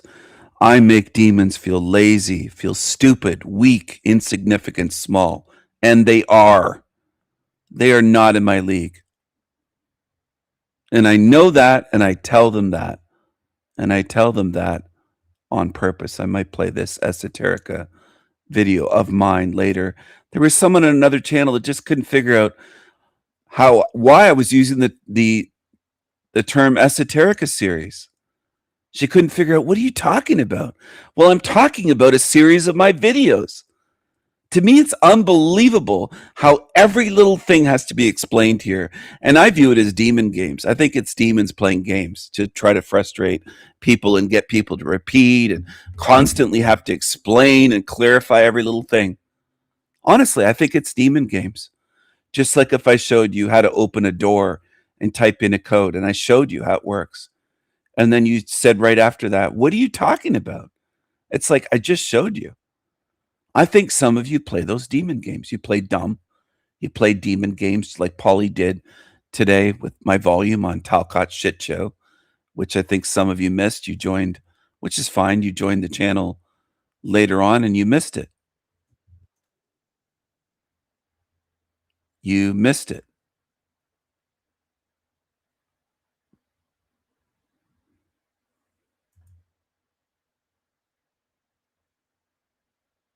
Just give me a second. I'm trying to figure out something here.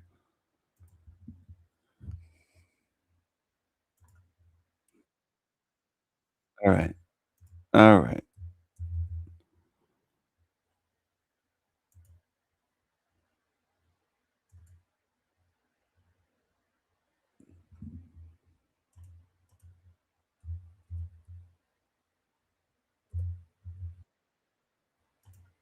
Here we go.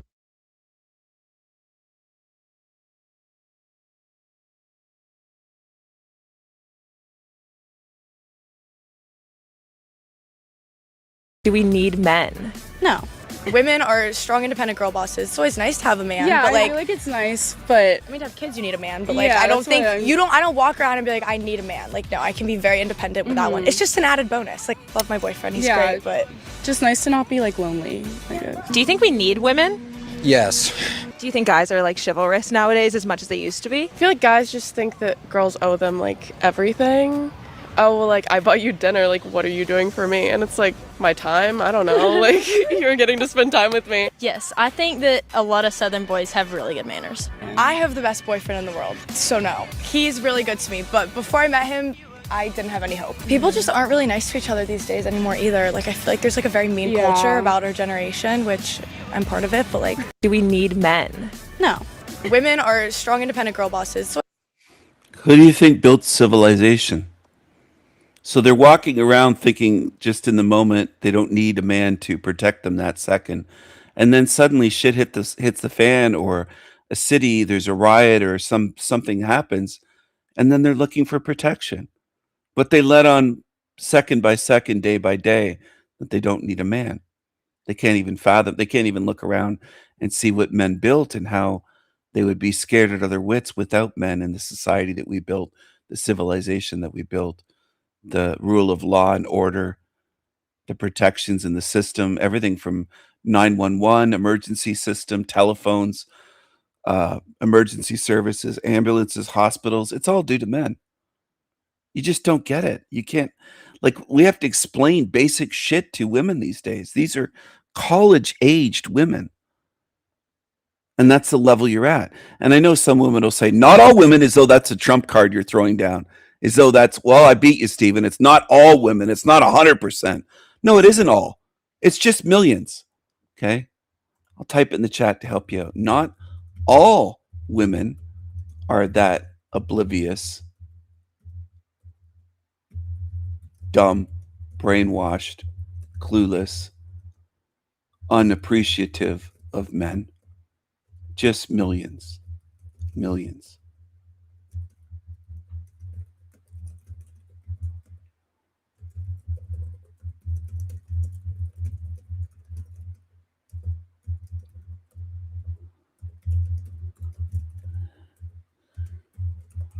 I wonder, that's for the not all ones.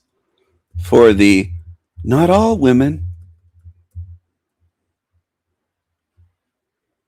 It's not all women. It's just millions and millions of you everywhere in the West. It's not every single woman, though. It's not all. So congratulations. There's a few of you left. Congratulations that don't think that way or say that you're a boss babe or asked if you need men. No, is their quick answer. It's not all of you. It's just the majority of you. It's most of you. It's millions and millions of you. You have to really hunt to find a woman that isn't like that. So congrats. It's not all. And that's the way women argue. That's the female way of arguing, not looking at the big picture and saying, holy shit, it's like 90% of us, or whatever the number is. Could be 88, could be 95% of you at this point. But not all. It's not all of us, as though that's a victory. It's not all of us. Well, it doesn't have to be all of you to destroy Western civilization. It doesn't have to be every single one of you that says you don't need a man. It just has to be the millions that there are. You're already destroying Western civilization. It doesn't take every single woman to be the way that the ones were that I just showed. Doesn't have to be. The whole young generation's like that. There's rare exceptions. And that's what women point to. Again, this is female logic. They'll point to the exceptions and say, well, Stephen, look over there. There's one. Well, that doesn't make any difference. That's like finding one grape that you can eat out of a fridge full of rotten meat. You'll say it's not all spoiled. I found a grape in there. Yeah, and there's also 250 pounds of rotten fucking meat stinking up your fridge that you ignored because you found one grape that you could eat and say it's not all bad. Not all bad. See, that's the way women do things. They focus on the exceptions rather than on the overwhelming evidence and overwhelming majority. And not all women do that. Some women are starting to be able to see the big picture. Some. But it's not many. It's not nearly enough to change things for the better. So in a sense, it doesn't matter civilization-wide if it's a few, because it's not nearly enough. I can explain it other ways if you need. Sit down on a teeter-totter. Do you know what that is? We call them teeter-totters when I was growing up in Canada, in Candy-ass land. At the drive-in, as kids, they'd have some play equipment in front of it at a low level, and the screen was up way higher.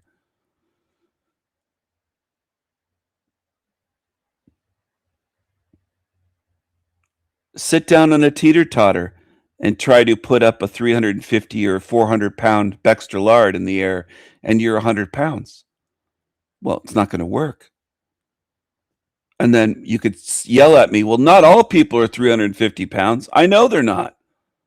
I know they're not. We know that. Men understand that. That's the other thing. Women try to explain shit to men. It's like you're not even seeing correctly, and you're trying to woman-splain to us. I think that should be a term in common use rather than mansplaining. The woman-splaining that goes on. The not all comments from women get really annoying after a while. When so many women say, not all women. That's not an argument. As men, as thinking men, we're aware that there's exceptions. But it's not our focus. That's the female focus. It's also the female focus when they'll say, not all men go to work. My husband's a house hubby and he wears an apron. He stays at home and well, great. We know there's feminine men that are exceptions. But they're outnumbered, vastly outnumbered. We look at the rule. We don't fixate on the exceptions the way women do. And that's what's aggravating to many men about women. You know, if I could train a woman on something, I'd tell you to just close your mouth before you're about to say not all. Because it's just stupid. It makes you look dumb. Like if you want to embarrass yourself in front of a man that you respect or admire, just close your mouth and say, not all. I'm not going to say not all. I'm going to shut up and I'm going to hold back and restrain myself because I'm not going to say something that makes me look stupid to men that already realize exceptions exist. You're not teaching us anything new. You're just making yourself look dumb. You really are. So if you want to be viewed as an intelligent thinking woman, train yourself to hold back from telling intelligent, aware men, not all women. Because when you say that, automatically we're just kind of like, ah, fuck, not another one like this. And we shake our heads or quietly go, yeah, she's another dumbass, another dummy. Another dummy that can't understand that we understand there's exceptions. We understand we've never said it's all women that are dumb or all women that claim they don't need men. We've never said that, but it's so many millions. It doesn't need to be all. You would look so much smarter to men if you could train yourself to go, I'm not going to blurt that out. I'm going to keep that to myself, that thought in my head. And you could even smile about it. You can smile and say, I feel clever. I'm not going to say this. Because I know the female ego, a lot of times they like to feel clever or they're trying to blurt out things to impress men. Usually it backfires. Usually you're blurting out shit that makes you look like a dumb bimbo. It does. It's like you telling a grown man that's 50 years old, not all women are the same. Well, no shit, sweetheart. Can you spare me the Captain Obvious stupid shit? Please. If you're amongst someone intelligent, don't blurt out dumb shit. Think before you speak. That would be great. Do I think most women are capable of thinking before they speak? No, I don't. I don't. I think a lot of women max out around 12 or 13 intellectually and maturity wise.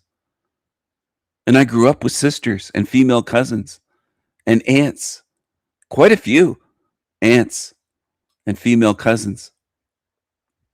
They seem, when they're 20, 25, 30 years old, there's not much difference between them and a 13-year-old intellectually, unfortunately. So when women say they mature faster, you also reach your maxed out maturity and maxed out intelligence around 12, 13, 14 years old. Most of you never work on yourselves beyond that for life to grow intellectually.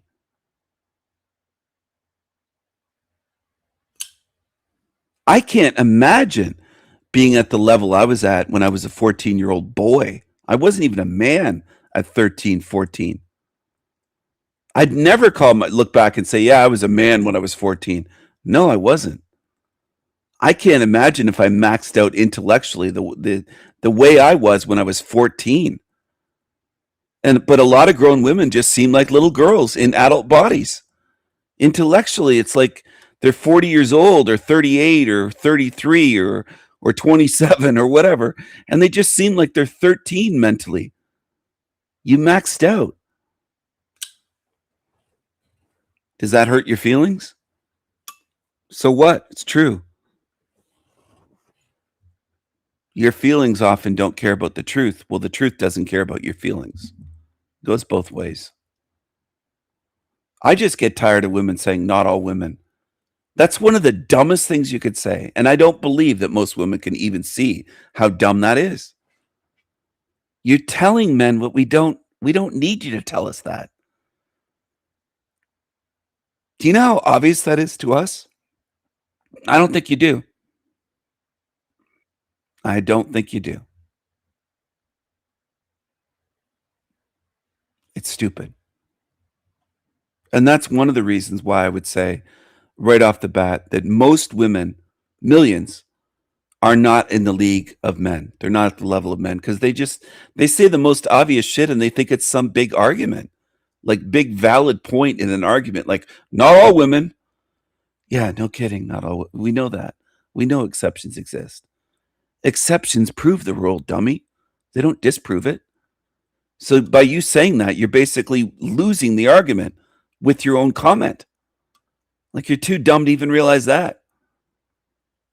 Exceptions prove the rule, or you wouldn't be pointing out the exceptions.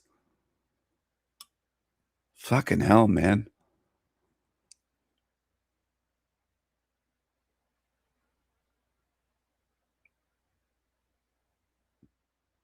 If you look through a drawer and there was all the kinds of junk in there, screws, nails, and you've said you found one small nail and all the rest of the nails were long nails, spikes. We would call them spikes when I was growing up, hammering spikes into things and building forts and things like that. I'd say, hand me a few more spikes. Great big thick nails. And you found one tiny little nail. A small little finishing nail or some little nail for a picture frame. And you said, I found one small nail. That's the exception. If I said right before then, if I said to you, most of the nails in that drawer are spikes, they're big nails and great big screws, and there's a whole bunch of junk. And if I said there might be a little nail in there, and you said you found one, well, you found the exception. And I'd say that proves what I said correct, that almost everything in that drawer is a big nail. There's dozens or hundreds of big nails in there. You proved me right because you found one that wasn't. So if you find a woman that isn't feminist and isn't saying they don't need a man and isn't brainwashed and isn't that way, and you said, not this one, you just proved my point. The exception proves the rule. You proved that it's a rarity to find one and you're all excited. I found one. Great. You proved me right. Thank you. Was anyone here last night when Mushroom was saying, Stephen, you were right about everything? Mushroom Coyote was live last night. I went over there live when I was already live running a live stream, and I was typing in the chat. They said you were right about everything. You were right about Derek, Lion Sword, and others. And I said, I know. That's not arrogant. It's just me saying, I know. I wasn't saying all that stuff for years about them for no reason. I knew it was true. So when people years later go, you were right. I know. It's not arrogance to say, I know. It's me agreeing. I know. I tried to warn you. Derek Green Wizard tried to get money from Mushroom every month, $100, and from others, $100 every month to watch secret videos, I guess, or private videos, charge for videos, pay to play, pay to see. People accept this. I warned you this was going to, for years I was saying YouTube is going to turn into that. You're going to be paying for fucking everything to these liars, grifters, scammers, narcissists. I can't help people because they don't want to be helped. They want to be scammed and duped. Learn the hard way. They want to follow violent psychopaths, evil demons. I wish you didn't, but most of you do. What's my proof? Your behavior, who and what you follow. If I warn most people about psychopaths, more people start following them. Because everything's inverted in this realm. You can't tell who's telling the truth. You're that fucked up. And then people think it's like a magical skill to have discernment and intuition. How did you know, Stephen, that he was demonic? Well, because he behaved demonic. How did I know that he's violent? Because he made violent threats and you people weren't paying attention. How do I know that he's most likely going to end up in prison and kill people before he's done? Because he is a violent psycho. Because I observe. My mind's not in the clouds. I'm not walking around in a bloody fucking trance when I'm observing these YouTubers and YouTube channels. Derek probably will kill someone. I hope he doesn't kill his family before it's all said and done. I know they fear him. I wasn't surprised at all when Mushroom said his family fears him. I knew that. I knew that. They're afraid of him because he's been violent his whole life. He's angry and violent and a psycho. And I hope he doesn't end up murdering his family.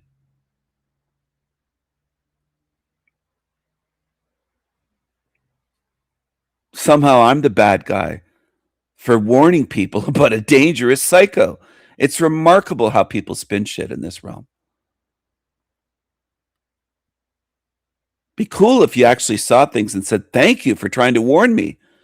I see now, you're not evil. You were trying to help me. People are so goddamn warped in this realm. It's a thankless job for the most part. There are some people, some of you here, that have obviously thanked me during live streams, after live streams. I'm aware of it, and I remember who. I know who shows appreciation, and I'm not forcing you to. But most of this realm, I've helped save people's lives when they were under attack and being harmed or murdered. They could have ended up murdered. They didn't appreciate it. Years later, they stabbed me in the back, the ones I helped. I know what humans are capable of. I know. So none of you can fool me on that because I've had direct experience with people. And I know it isn't just a couple bad apples in this realm. I know how common it is. I know how widespread it is. I've kept my eyes open, my ears open, paid attention. And I don't just forget bad stuff and go, oh, yeah, that was just one bad thing and write it off as some isolated. That's what humans do. I could warn most of you about demons being evil, and you'd say, I don't know if Stephen's telling the truth about that till they're banging your door down, trying to unalive you and your family. Then you'd have the rude awakening. Oh, fuck, he was telling the truth. Of course I'm telling the truth. I have no reason to lie to you. I don't get any money for this. I can't be bought off. Nobody could pay me to lie to you. You people just don't understand this. It's just Because I think many humans are so corrupted, they just expect and assume everyone in the realm is corrupted like they are. That's what a lot of you do. And you're so simple that you think if you've had experiences with the corrupt that, oh, everyone must be, including Stephen. No, I'm not. I'm not like you. As I said to Mushroom last night, I'm not a human being. I'm a different species. And they tried to understand, oh, do you mean that you're in a meat suit? Yeah, what I've said hundreds of times, that I'm in a human meat suit. That's not me. This is flesh and blood. This is temporary. My spirit is eternal. Why is that so much for people to understand? I don't know how you couldn't grasp that. If you don't get that, leave my channel. I don't want to deal with you. Maybe you're too low IQ. Maybe you're damaged somehow in this realm. But honestly, I just don't want to deal with you if you can't understand the most basic, simple things, that I'm in a meat suit and this meat suit is a meat suit. It's not me. Well, you look human. You look human. I'm just tired of dealing with fucking zombies.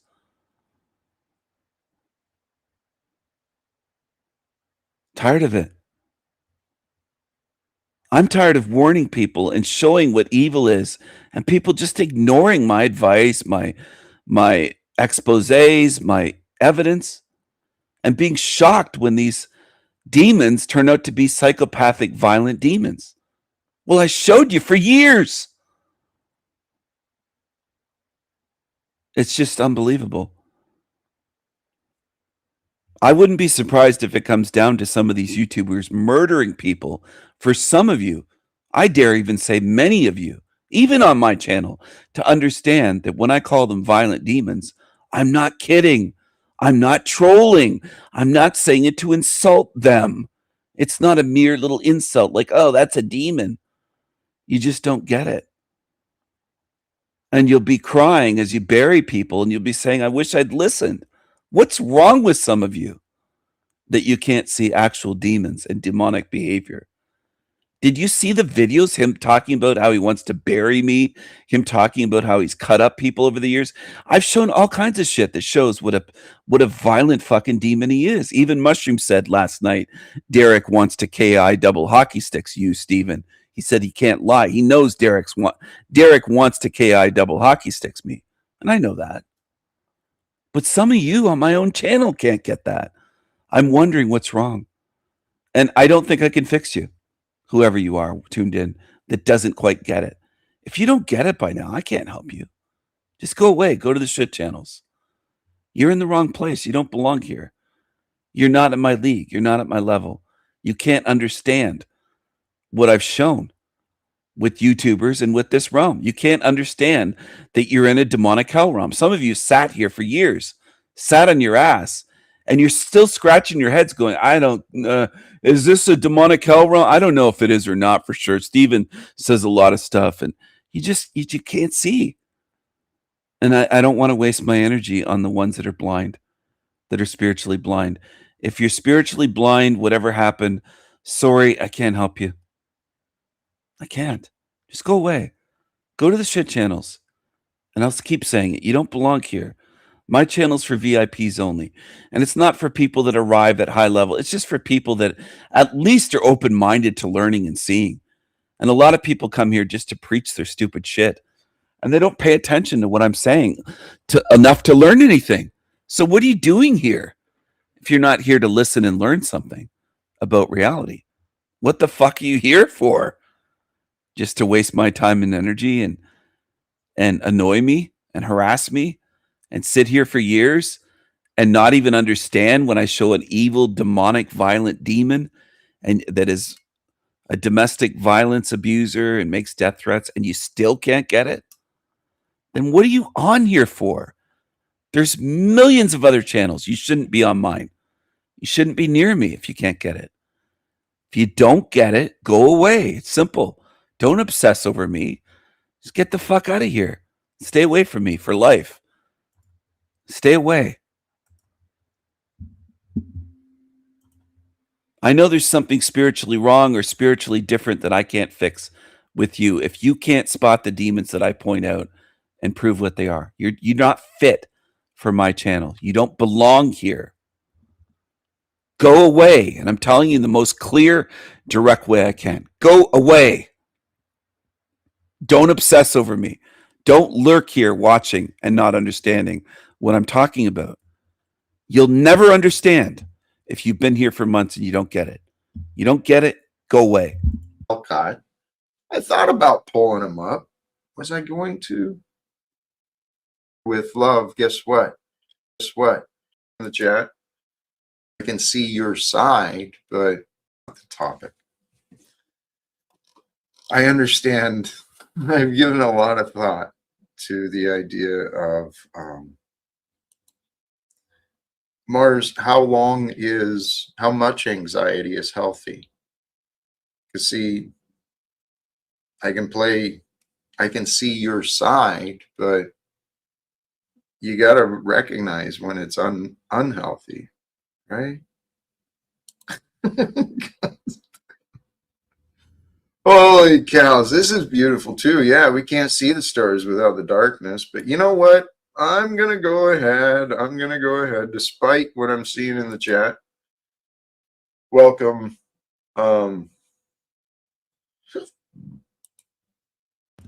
Did he just burp there? He said, despite what he's seeing in the chat, and he highlighted my comment from El Diablo. Hello, my tiggas. Look at his face.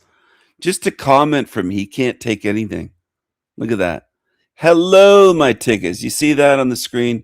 I'm going to screenshot that right now. I think El Diablo did a beautiful job with that comment because greasy-haired fucking Talcott put his hand over his face and squinted his eyes, and he got nervous and upset like the little wimpy creature he is. Right? Holy cows, this is beautiful too. Yeah, we can't see the stars without the darkness, but you know what?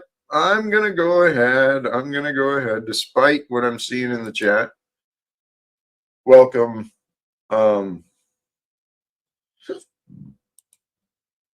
Yeah, despite seeing that, I'm going to drop the link.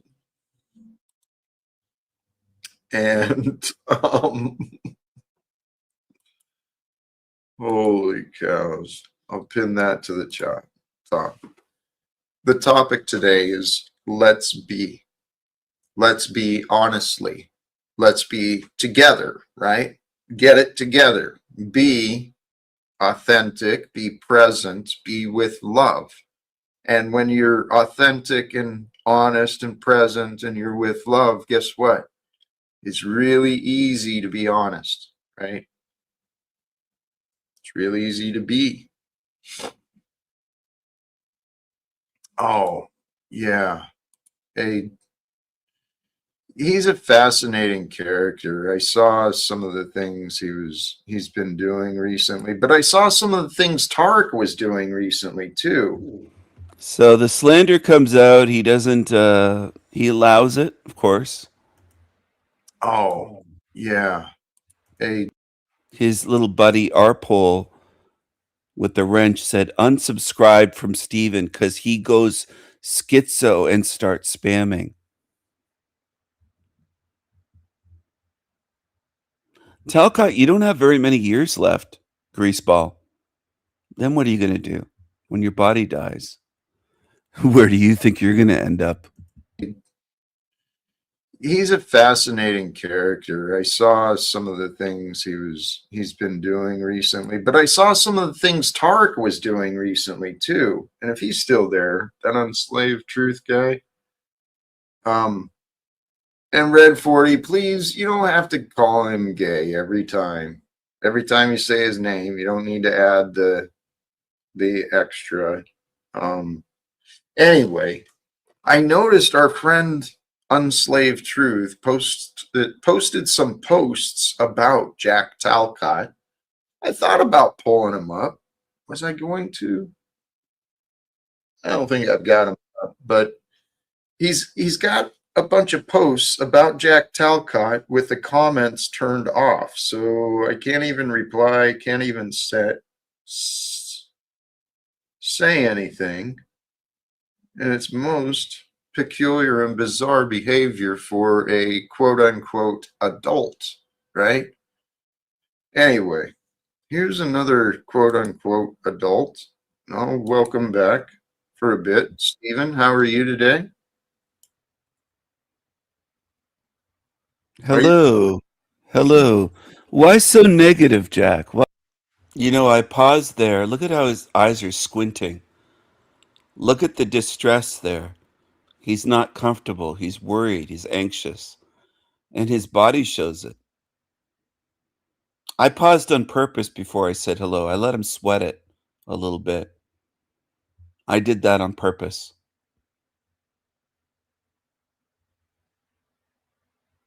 I let him worry psychologically. What is he going to say?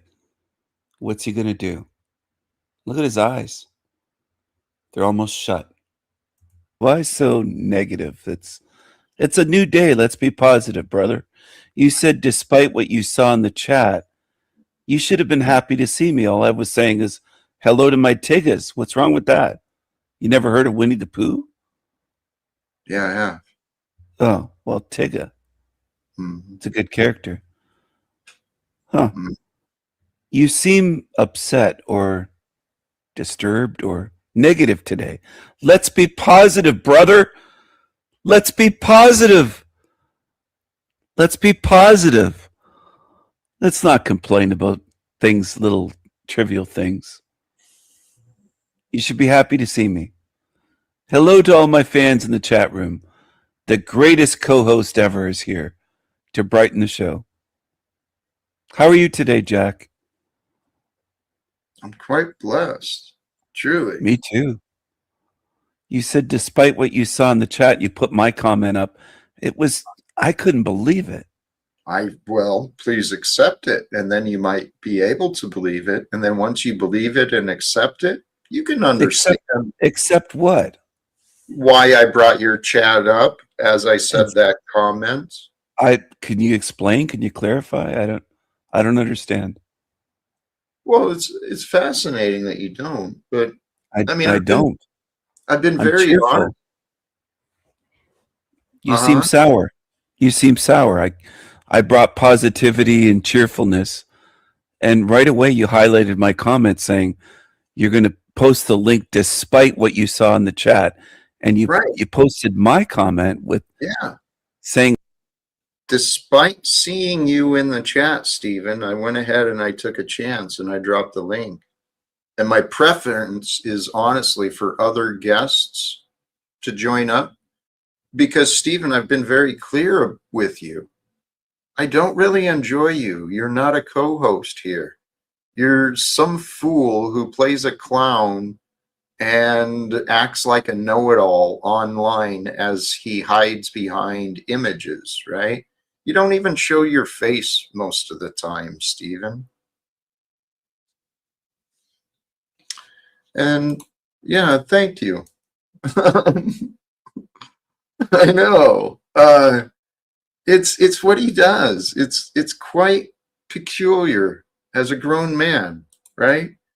And Red 40, too funny. I guess that's what God decided. I was in too good of a mood and I needed this distraction. So Stephen shows up. Happy birthday. I heard someone say something about that.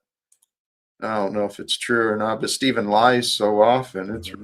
They say I lie so often. I never said it was my birthday. I never said I'm 70. So he blames it on me, people lying about me. He says, well, Stephen lies so often. Somebody at the bottom said, happy birthday. Happy 70th birthday, Stephen, by the way. And he laughs and says, Stephen lies so much. I never said it was my birthday. You're blaming me for the lies of others? You're exposing what you are again, Jack Talcott. Okay? I'm going to take a screenshot of that. I want to ask my audience, though, because I know some of you still believe liars. How long are you going to take before you see through the liars of this realm? Not just Jack Talcott. How long are you going to take to drag your feet before you see through the liars of this realm and start seeing, well, it isn't just one or two. It isn't just Jack. It isn't just a few. And realize you're in a realm full of liars. How long is that going to take you tuned in right now? When are you going to see where you are? Shows up. Happy birthday. I heard someone say something about that. I don't know if it's true or not, but Stephen lies so often, it's really hard to know what he's saying. So it's interesting. All the comments in the chat are about me, not about the show, not questions, not topics. It's all directed at Stephen this, Stephen that, Stephen is lonely. They make up lies. The whole chat just does that. And people, even on my channel, don't find that odd. You don't find it odd that the whole channel obsesses over me? You don't find that odd? If it's real or not.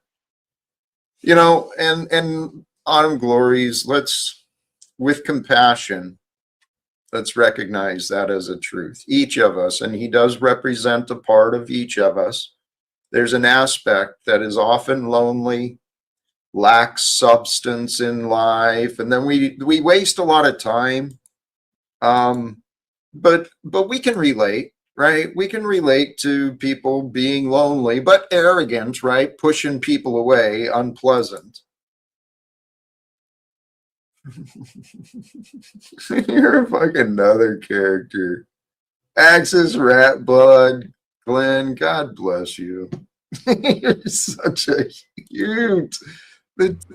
He says, God bless you to a Satanist. That's evil. He says, God bless you to Glenn, Axis Rat Blood. Look at this. Two of you, you're El Diablo there on the screen, for those that aren't looking at their screen, said hashtag winning in Talcott's little shit show chat. I'm going to capture that. so such juvenile. Here, Stephen, I said a lot of things. You're welcome to reply. All right, you're not going to get scared and backstage me again, afraid over words, are you? It's weak. Jack, you know your show isn't the same on your own. You do need a co-host. Your show is much funnier and more fun and entertaining when you have a co-host. To be fair, you're kind of boring on your own. You're kind of dull. Really? Yeah, it's real criticism. It's the true criticism. And you're welcome to that, but I've heard plenty of others who disagree. Myself, I haven't heard those disagreements. Where are they? I know you're not listening for those. You're listening for confirmation bias, Stephen. You're an example of the problems of today's society, but I don't fault you. Okay? Stephen, you're in the perfect place. Today could be the perfect opportunity for change, transformation. I'd love to see some changes from you, Jack, for the positive. I would love to see you do better, Stephen, and treat people better. We're discussing you. And treat people better, Jack. Stephen, great. I know you don't like criticism. Let's see if I can lead you to this answer, because it's pretty obvious to me. Oh, let's see. Try to lead me. If the goal was to get Jack to treat Stephen a little better.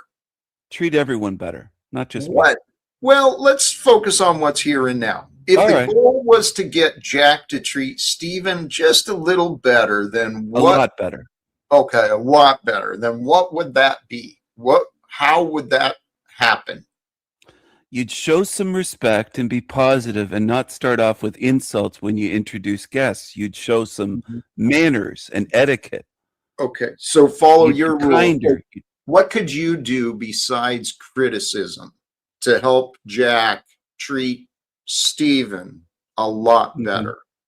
I usually don't show up with much criticism here. I'm usually very supportive, but I don't think you see that. You say that, Stephen, but the supportive has not been really emerged. I've shown it, Jack. Obvious to me. I haven't just said it. I've shown it, to be fair. Well, Stephen, I don't remember where I saw, but I saw some of your nonsense recently, and it was fascinating. You zoom in on a picture of Jack and my nose hair, And now your Yes. audio sounds like shit. Why am I No, getting it an doesn't. echo with you, Stephen?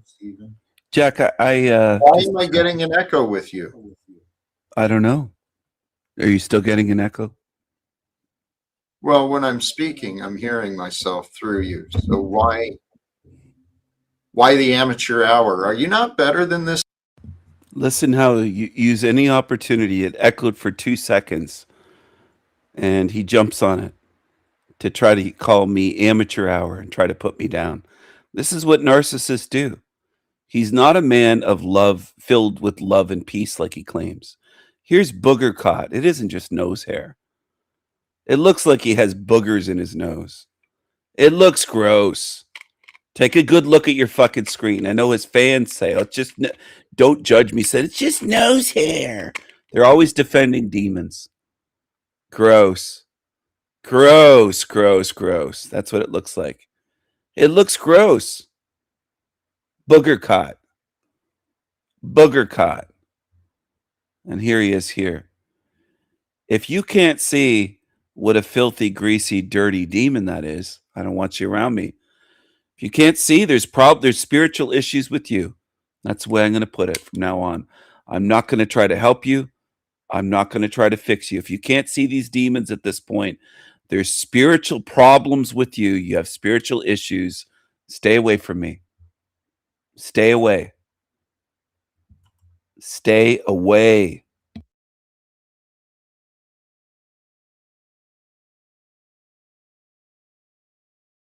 Sounds like shit. Why am I No, getting it doesn't. I do. The supportive has not been really emerged. I've shown It's it, not Jack. obvious to me. I haven't just said it. I've shown it, to be fair. Well, Stephen, I don't remember where I saw it, but I saw some of your nonsense recently, and it was fascinating. You zoom in on a picture of Jack and my nose hair. He doesn't say zoomed in on a picture of me. He says you zoom in on a picture of Jack. You're referring to yourself in third person again, Jackie boy. Norman Bates, is that you? Jackie boy, is that you, Norman Bates? And now your Yes. audio sounds like shit. Why am I No, getting it an doesn't. echo with you, Stephen? Jack, Why am I getting an echo with you? I don't know. Are you still getting an echo? Well, when I'm speaking, I'm hearing myself through you. So why the amateur hour? Are you not better than this, Stephen? You've been on YouTube for so long, dude. Amateur I truly expect better from you. I Hey, expect that from you as well, Steven. Jack. Did someone say Right on co-host? cue. Right on cue. And then the fake narcissist shows up, and all of a sudden it smiles in prayer hands. These demons love what's fake, evil, demonic. They love what's like them. They have the same energy. They have a hive mind. Shows up to defend. 2-on-1. Why the amateur hour? Are you not better than this, Stephen? You've been on YouTube for so long, dude. Amateur I truly expect better from you. I Hey, expect that from you as well, Steven. Jack. Did someone say Right on co-host? cue. Right on cue. Shows up to defend. 2-on-1. I love it. The discussion was co-host, Stephen. Yeah. So I where said do you need a stand now? co-host. Well, I'm seeing twins. I'm seeing Jack and Jack. This is almost as good as Mama Caught when you were Norman Bates. Remember that one? When Mama Caught came on here? Mother Talcott last year. You don't recall that? Nor do I. Fascinating. Relevance. What You what spoke are you to your trying to mother. prove? Mother.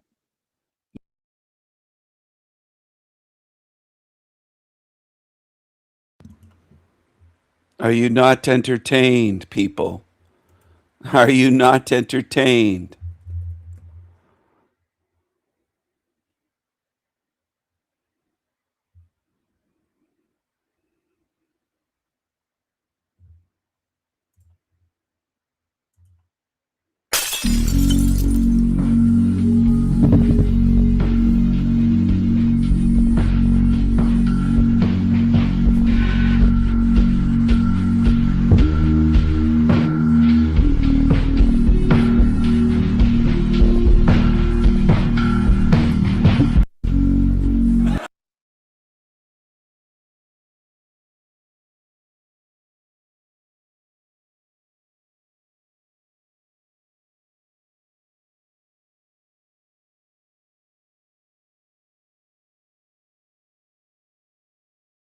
Are you not entertained? Let's, Stephen. Hi, Jack. It's your mother. Why are you calling me Steven? It's your mother. Listen, Jack, I'm very disappointed in you. And that JG, I don't think he's hopping a train. I think he's on a Walmart scooter. That sounded like a Walmart scooter. He's not on a train. Who's this incel guy, Modern Men? He looks like he's kind of a misfit. But Jack, I'm worried about you. I'm worried about your life, where it's headed. You haven't called me in a long time, Jackie. You know what this reminds me of? Norman Bates, the Bates Motel. That's what you remind me of, Jack. That's you. You call yourself Jack in third person.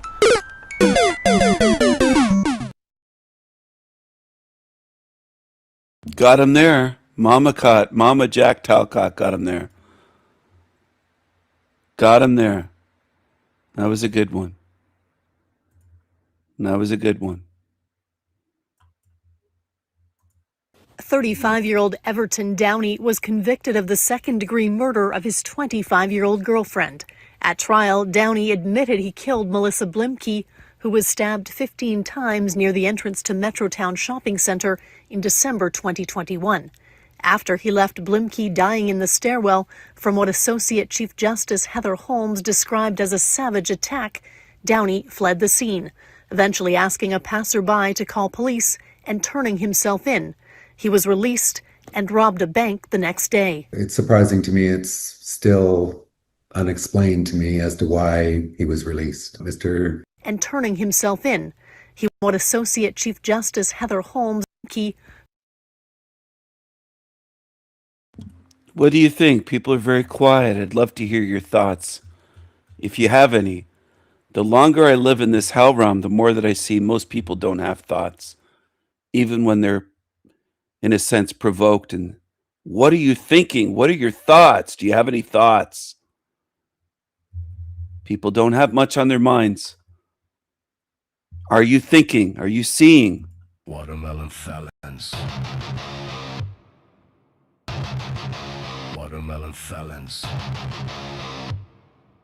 The usual suspects. The usual suspects. Are demons going to fool you? Do you care? Do you care what happens to yourself spiritually? Do you give a damn? Who was stabbed 15 times near the entrance to Metrotown. Stabbed 15 times near the entrance to. Killed Melissa Blimke, who was stabbed 15. At trial, Downey admitted he killed Melissa Blimke, who was stabbed 15 times near the entrance to Metrotown Shopping Center in December 2021. After he left Blimke dying in the stairwell from what Associate Chief Justice Heather Holmes described as a savage attack, Downey fled the scene, eventually asking a passerby to call police and turning himself in. He was released and robbed a bank the next day. It's surprising to me. It's still unexplained to me as to why he was released. Mr. Downey appeared to be a desperate person and robbed a bank. Downey has been in custody since his second arrest on December 25, 2021. Second-degree murder carries an automatic life sentence. Crown argued Downey should serve between 13 to 15 years before being eligible for parole. Defense suggested 12 years. Downey has a substantial criminal record involving violence and firearms.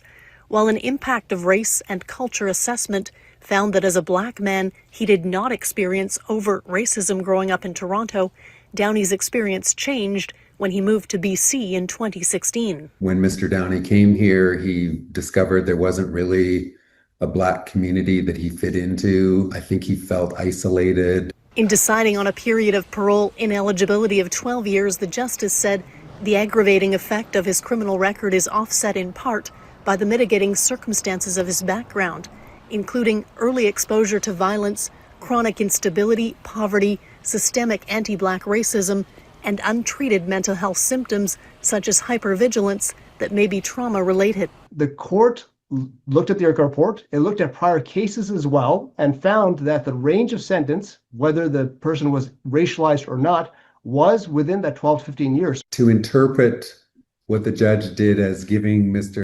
Do any women here find him attractive? I'm wondering. I'm wondering what was wrong. I'm not blaming the victim, but what did she see in him? Do you find this Tyga attractive to the ladies tuned into my channel? I'll put his picture on the screen. Do you find him attractive? I don't think there's any gay males here, so I'll just ask the women. Do you find him attractive? What did she see in him? Did she like those short little braids that he has in his hair? I don't know.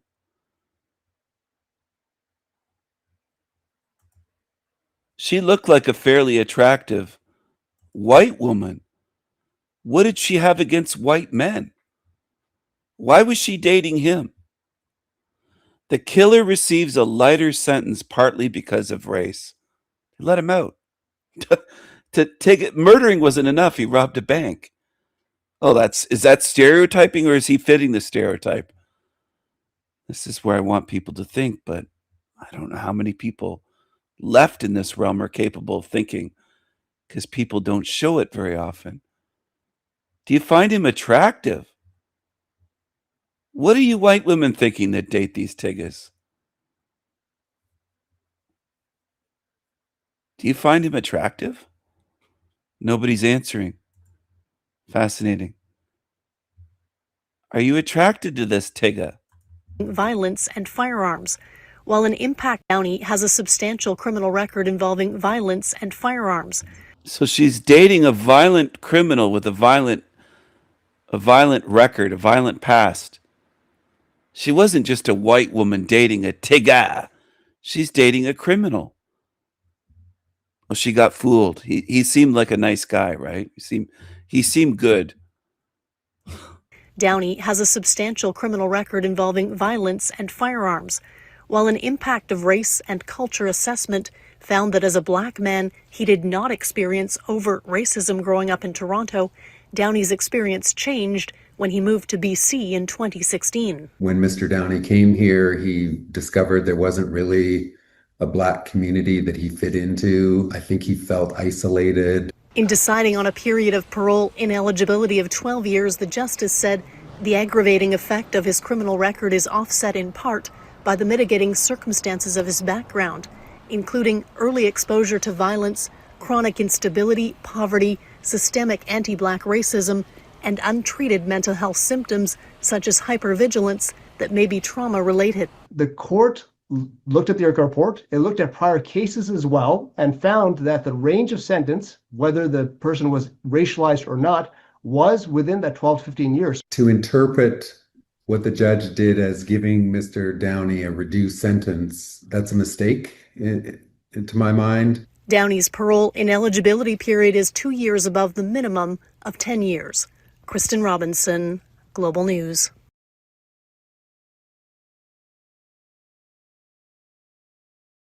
He seemed good, but he's got a criminal record of violence, and I'm just trying to understand this, everyone. That's all.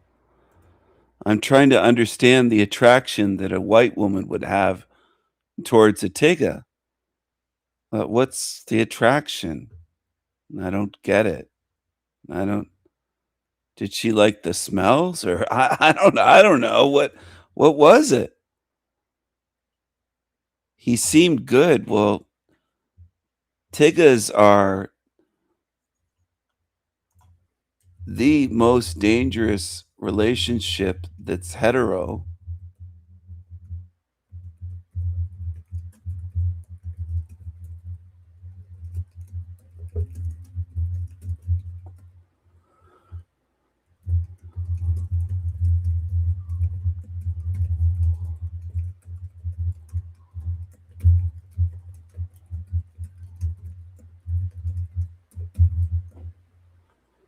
I just wonder what happened.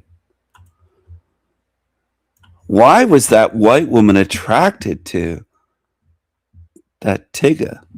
She moved to Africa to escape the racism in America, and guess what, guys? Now she wants to move back, and she's telling us why. Let's talk about it. Yeah, you better. Yeah, you better. Guys, before we get into today's video, please like and subscribe.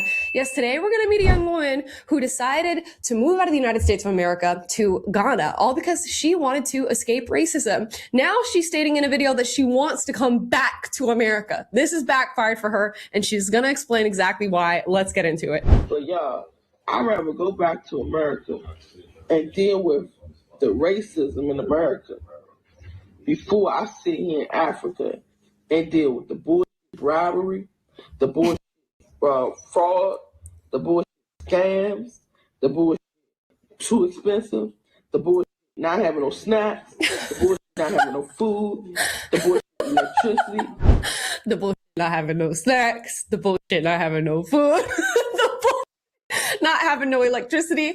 Now, this is not to shit on Africa in this video. I just think this is so hilarious because oftentimes we get consumed with the idea that where we are is not good enough. The grass is in fact greener on the other side. And then we go over to the other side and we find out. So this chick is saying we, right? She's trying to group in all people, not just blacks.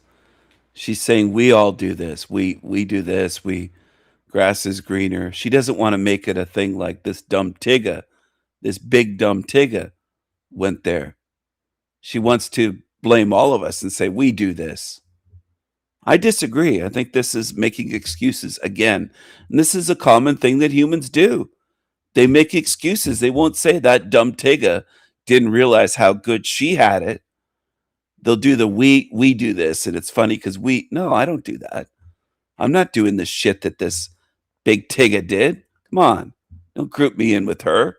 bribery, the bullshit fraud, the bullshit scams, the bullshit too expensive, the bullshit not having no snacks, the bullshit not having no food, the bullshit electricity, the bullshit not having no snacks, the bullshit not having no food, not having no electricity. Now, this is not to shit on Africa in this video. I just think this is so hilarious because oftentimes we get consumed with the idea that where we are is not good enough. The grass is in fact greener on the other side. And then we go over to the other side and we find out that the grass is in fact not greener. And I find myself in a lot of conversations with leftists who are talking about how much they hate America and they hate white supremacy and the racism and this country's history. And you ask them, okay, well, where would you rather go? Who's doing it correctly right now? Where's a better place to be? And sometimes you'll get examples like this. Now, this woman actually went there and she said, you know what? I'll put up with the bullshit and the racism in the United States of America, which, let's be honest, the demand's higher than the supply over here. But nonetheless, she's willing to put up with whatever her idea is of the racism that's happening here in America when compared to what she's dealing with now in Africa. So let's keep watching. hot water, the bullshit, what's that shit called? Coming down. The bullshit animals is smoking outside the house. Her man's in the background. The lizards. Don't forget the lizards. Big ass spiders, it's big ass lizards, colorful lizards you ain't never seen before. Colorful lizards you ain't never seen before. All in the room with you, sleeping with you. All the people trying to scam me. You go outside, think you rich, so they trying to get more money off you. I'm really trying to wrap my head around this. I'm really trying to wrap my head around how are Americans coming to Africa and being happy. Please comment down below. Because for me, she's asking for tips and tricks, ladies and gentlemen, because she can't. I'm ready to go. And I always used to say, if it's up to me, it will be. And I'm going to go out to Africa and make it happen. No, I don't want to. I want to my business in America. I want to open up shop back in America, open up my business office, and all the stuff that I was going to do out here in America. Steady electricity. And the only time our electricity get cut off is when we don't pay the bill. And we got something that we got prepaid electricity, so we forget to pay the bill. Put some money on that prepaid thing and make up right back on in 2 minutes. In less than 2 minutes. This shit right here didn't come on for 14 hours yesterday. Ooh. And that's the reality. You know, people say they hate capitalist America. They say they hate the way our economy is running. They hate the culture in America. They hate the racism, the misogyny, the sexism. And then you move somewhere else and you're fine. You're still going to experience those things. Sometimes, and even worse capacity than what you're experiencing here in the United States. So think about that. And when you're thinking the grass is greener, the grass is greener, the grass is greener, think about how many times somebody has been wrong in that mentality. And whether or not you want to be in this woman's situation or not. And by all means, go travel, explore the world, experience new things. Maybe there's a place that you feel, better off being in. But don't give too much hate towards America, because it's really, really not the worst place to be in the world. It's one of the best. I love the people. Don't get me wrong. When I'm outside, I'm having fun. I love people. But when I come back to reality, when you come back home is where the heart is, right? When you come back home, you're supposed to feel comfortable, you're supposed to be happy. I'm not happy. To live in a house where you look outside, all you see is turkeys and ducks and chickens and sheep and old malnourished cows. Oh, well, what a note to end on her video. I'm sure the live stream goes on and on and on with her listing of problems she has with this new place that she's in. But guess what, guys? Sometimes that is the reality. And when we look into the reality of racism in America, I'm looking around and I'm not seeing much of it. Now, if racism is becoming the basis for your argument as to why you want to leave the United States of America, just rethink that, because I promise you, it is not as bad here as you think it is. As I said before, the demand for racism is so much higher than the supply. And yes, we have our cultural issues and the back and forth, but I promise you, if you are an American citizen right now and you think it's going to be better somewhere else, it's probably not. It's probably not. We've seen this time and time again. As people leave the United States, they go somewhere else. And not places like even Africa. They're going to places like Italy, France. They get there and they're like, oh, hell no. Oh, hell. And sometimes the racism that you just so happen to think you're experiencing here in the United States is worse over there. It's worse over there. So guys, give it a think. Mull it over a little bit, marinate on it before you make a big decision to jump to another country. And if you're choosing Ghana, she just gave you hella reasons not to go there.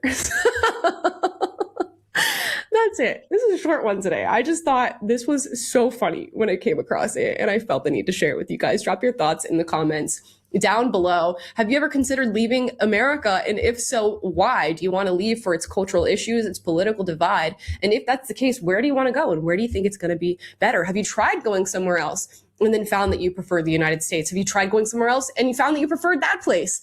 Let me know. As always, if you disagree with anything I said in this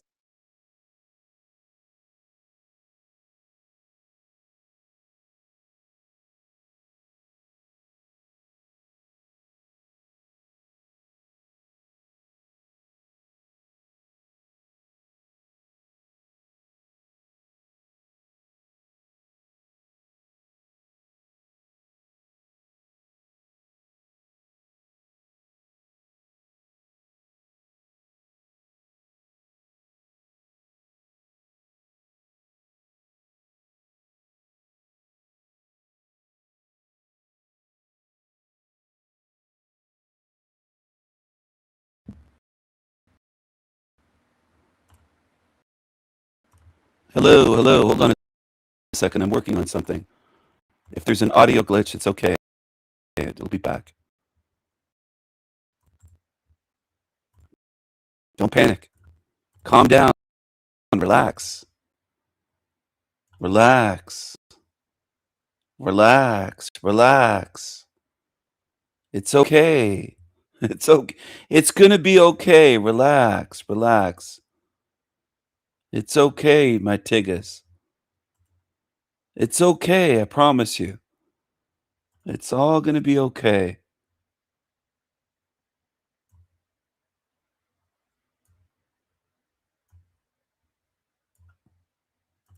It'll be okay. It's gonna be all right. It's gonna be all right, Tiggas.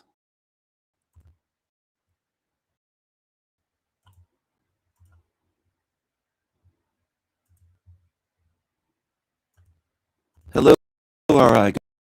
Good to see you. Hello, everyone. Hello.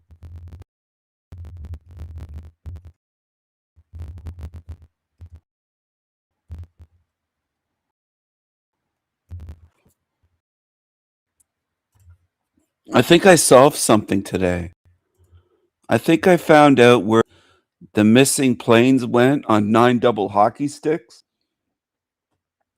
Not here. They didn't go up Talcott's nose because Boogercott had a nose full. He didn't have room for those planes. Boogercott didn't have room. See? There's Boogercott. Not very many people have commented on this. I don't know if that means they like Boogercott or what. There's been a lack of comments on Boogercott for some reason. Cuckcott. He was cucked by his wife. His wife had a boyfriend in the first 2 years of their marriage. First 2 years of her marriage, his wife had a boyfriend, he called it. She left him for a boyfriend. He got cucked. But this guy here, I think the planes on 9 double hockey sticks went up into those big black holes, the nostrils. Look at that. Look at him. Just look at him. Look at him. I solved the mystery. That's where those planes disappeared. They went up those gigantic black holes there on 9 double hockey sticks in 2001: A Space Odyssey. Good to see you, R.I. I hope that helps people understand 9 double hockey sticks and how the planes were able to vanish. I'm solving mysteries today, everyone. Solving mysteries today.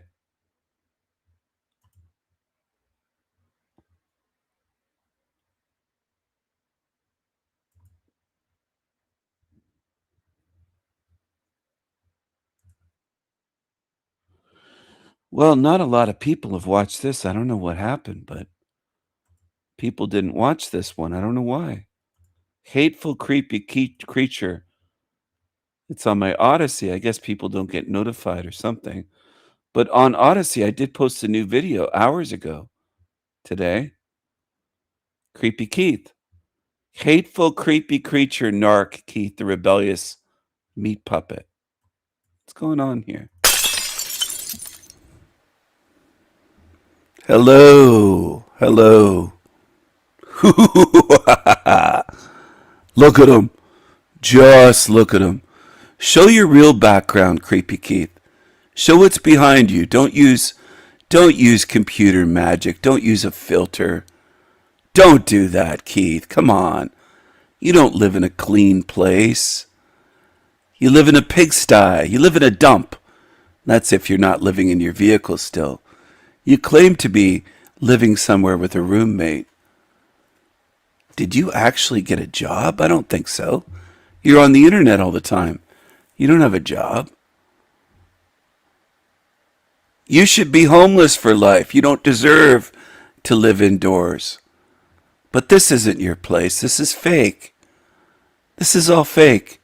It's as fake as you are. You're a fake. You're a fraud. You're a liar.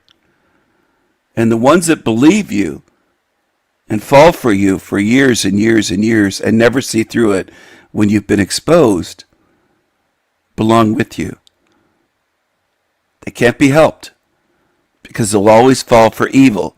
You've got to see through evil while you're in this realm to get out of this realm and to be allowed out of this realm. The evil and the ones that always fall for and support and defend evil and cry tears for demons have to stay here because they would do that again and again and again outside of here, outside of this sewer matrix and beyond here. And you're fake. You're as fake as your background. That's not your chair and your couch behind you. Your plants, your pillows, your lights, your fireplace mantle. You don't have any of that. You don't have anything. You don't have anything. You're a loser. You're a loser. And you're a liar. You're a fake. You're a fraud. Not just visually, but what you spew out. You lied about me many times. You will pay for those spiritual crimes. You have lied about me many times, and you will pay for those spiritual crimes. Trust me. You can't worm your way out of it. You will be judged, and you will face justice. And your creepy little friends that want to defend you in this realm aren't helping you. You should change now or pay later. Choose wisely. Same with his fans. Choose wisely. Don't follow this cockroach, this creepy creature, this psycho on the screen, and that's what he is.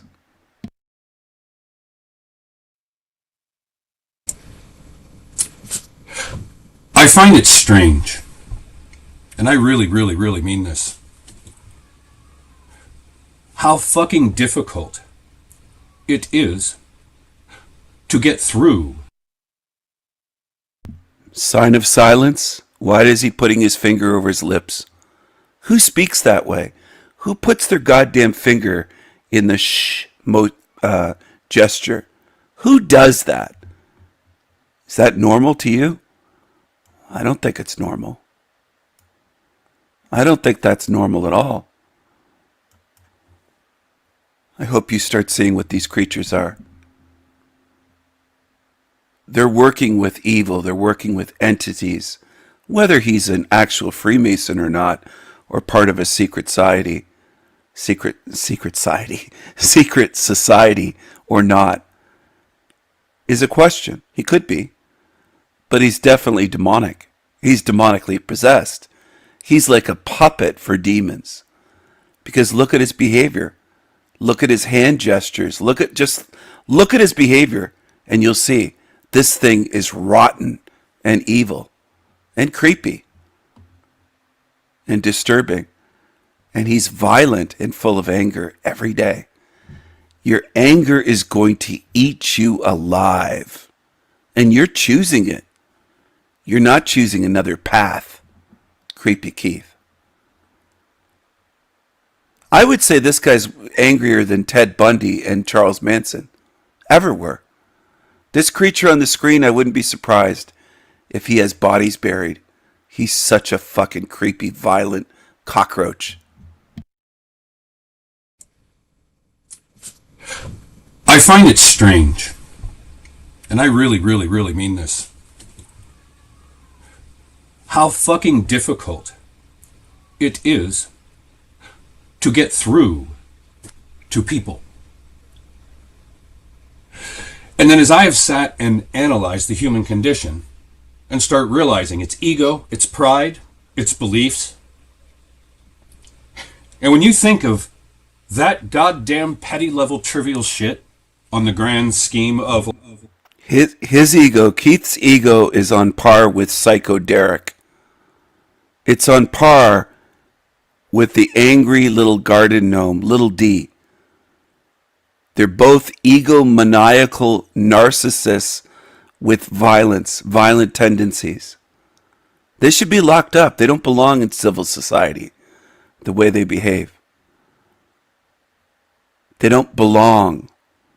And they will be locked up. They're not going to be allowed out of here. They're too violent.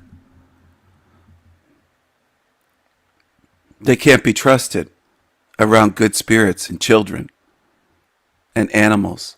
They're violent. like human maturation, evolution, and development. The human engineering is so offensive, and the human psychology is so offensive the way they have made us. Number one, the mind being compartmentalized, conscious, subconscious. And the strange thing is that there's as much non-physical parts of us as there is physical in a certain sense. And when you realize mind, emotions, and the emotional body and all that entails, and psychology, that's all a bunch of non-physical stuff that a substantial portion of the very reality that we're in and the systems within it. And strangely enough, when you get down to the boots on the ground level, the humans upon this earth are also doing similar things in that. And I don't know, I'm not saying that the humans are doing it consciously and intending to do it, but it all seems to fit this category of human experience and the systems within that are all going after. And there he goes again. Within the first minute and 49 seconds, he's back to putting his finger over his fucking lips again. Now, his defense would be the same as it was in the past. Oh, I talk with my hands. I'm part Italian. I speak with my hands. I've known many Italians, and they don't use this hand gesture. This is a dark occultist hand gesture. The sign of silence. Showing, I won't tell the secrets. The same one that Depeche Mode used. Enjoy the silence, and they have a video on top of the Twin Towers. They knew what was coming. They chose that location, or the band was told, here's where you're going to perform. They'd made multiple videos, but one of the videos for that song is on the Twin Towers in New York City. While they were still up, I think the video might have been shot the late 90s. It was before 2000, but it was only 2 or 3 years, I think, before those towers were taken down. They were standing on the top. You could look it up. You could see if my comments are still there from many years ago, telling people to look into 9 double hockey sticks. I tried many years ago, many years ago, to get people to catch on. I've tried all over YouTube in comments. I've tried all sorts of things. Almost nothing works because of the realm we're in and the state of humanity. They'd rather watch a cockroach like this thing on the screen, put his finger over his lips, shh, and do this, and move his hands all over the fucking place in a way that just seems not just dramatic, it seems like a performance. It seems like a performance. And I hope some of this gets through skulls. But I don't have much faith anymore because I've run channels for years and very few people can see anything. There should be thousands and thousands and thousands coming to my channel and realizing what I'm showing you, and there aren't. There aren't. They'd rather side with this, which shows me you're choosing evil. So be it. In the end, I will be standing against you if you're standing with creatures like what's on the screen. And it is a creature. It's a very violent creature. And when you stand with it, it'll turn on you. Don't cry to me after that and say, Stephen, you were right. I warned you. I told you, don't stand with evil. Choose wisely. I warned you. I tried to help you see. I exposed them. And some of you will still choose to stand with this shit. And then when it turns on you, you'll say, Stephen, you were right. He attacked me. Well, no shit, but you didn't listen to me. You didn't take my advice. You didn't listen to my warning. That's the way you humans are. Most of you, not all, but most on Earth learn the hard way. Only when they attack you do you see them as evil. He's been attacking me for years. It's got to be going on 5-6 years now, this creature. And some of you love the creatures. Stay with them then. Don't cry. You belong here with the... Yeah, don't cry. Just stay here. Stay here with them. Don't cry to me about them. Just go away from me. Support the creepy creatures. Stay away from me and support them. If you can't see it by now, I don't understand why you can't see what that thing is. I've been live now for 3 hours, 33 seconds. 3 hours, 33 seconds. This is El Diablo Radio International, the greatest show in hell. Nobody does it better. Nobody. And in some ways, I'm putting the boots to you. And then leftists and sensitive little pussy snowflakes say, he's hurting us. He's saying things we don't like. Well, I'm trying to break through to you. And some of you so hard-headed, I don't know why you can't see this. You can't spot a psycho and a cockroach and a demon in Hell Realm. Well, how are you going to get out? Why are you wasting my time if you can't spot it? Don't waste my time. Just go away. You can't see what this thing is on the screen. Stay away from me, because chances are you're like him. The creatures. And they're going to be all over you when all the rules are thrown away. There won't be any governments here. There won't be any police. There won't be any jails or prisons. There won't be any law and order. These things, like the one on the screen, will be cannibalizing you, eating you. And then you'll learn, well, Stephen did warn me. Oh, I did. I did. You didn't want to see. Because it wasn't hurting you yet. That's how some of you are. You don't care about demons harming others. You only want to see them as demons when they're tearing you to shreds. And they will.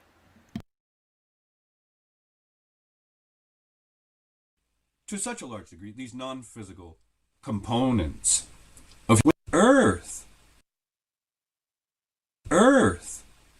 are also doing similar things in that, and I don't know, I'm not saying that the humans are doing it consciously and intending to do it, but it all seems to fit this category of human experience and the systems within that are all going after, to such a large degree, these non-physical components of humans. When you listen to the Ripperger guy talk about the God that it serves and what that supposed God uses demons for, that's kind of strange. You really got to sit with that if you can. While men do things to each other, fighting, war, on the grand whole, the entirety of the human species has undergone and is consistently undergone such a horrible psychological operation. And there's so much involved in what I'm saying. There's so much to say about it. The damage that humans take in this world, the good humans, from narcissists, from sociopaths and psychopaths that they get into interpersonal relationships with, that are their boss and they're working for them, these malignant motherfucking psychological profiles do a lot of damage to the good people by the things that they do that affect them mentally, emotionally, and psychologically. So the low IQ, low level truthers, baby truthers would say, he's telling us about narcs, but you're missing that he is one. You don't see truly. Nolan would be an example of that follows me around on the internet and learns nothing. I don't care about him. I don't care what happens to him. And I can say that honestly. He's harassed me. He's followed me around. He's had many months on my channel to learn something. He's learned nothing. And he'll compare me to this creature. He'll talk about this channel, other channels. He's not only a troll, he's a little piece of shit. He's a little demon.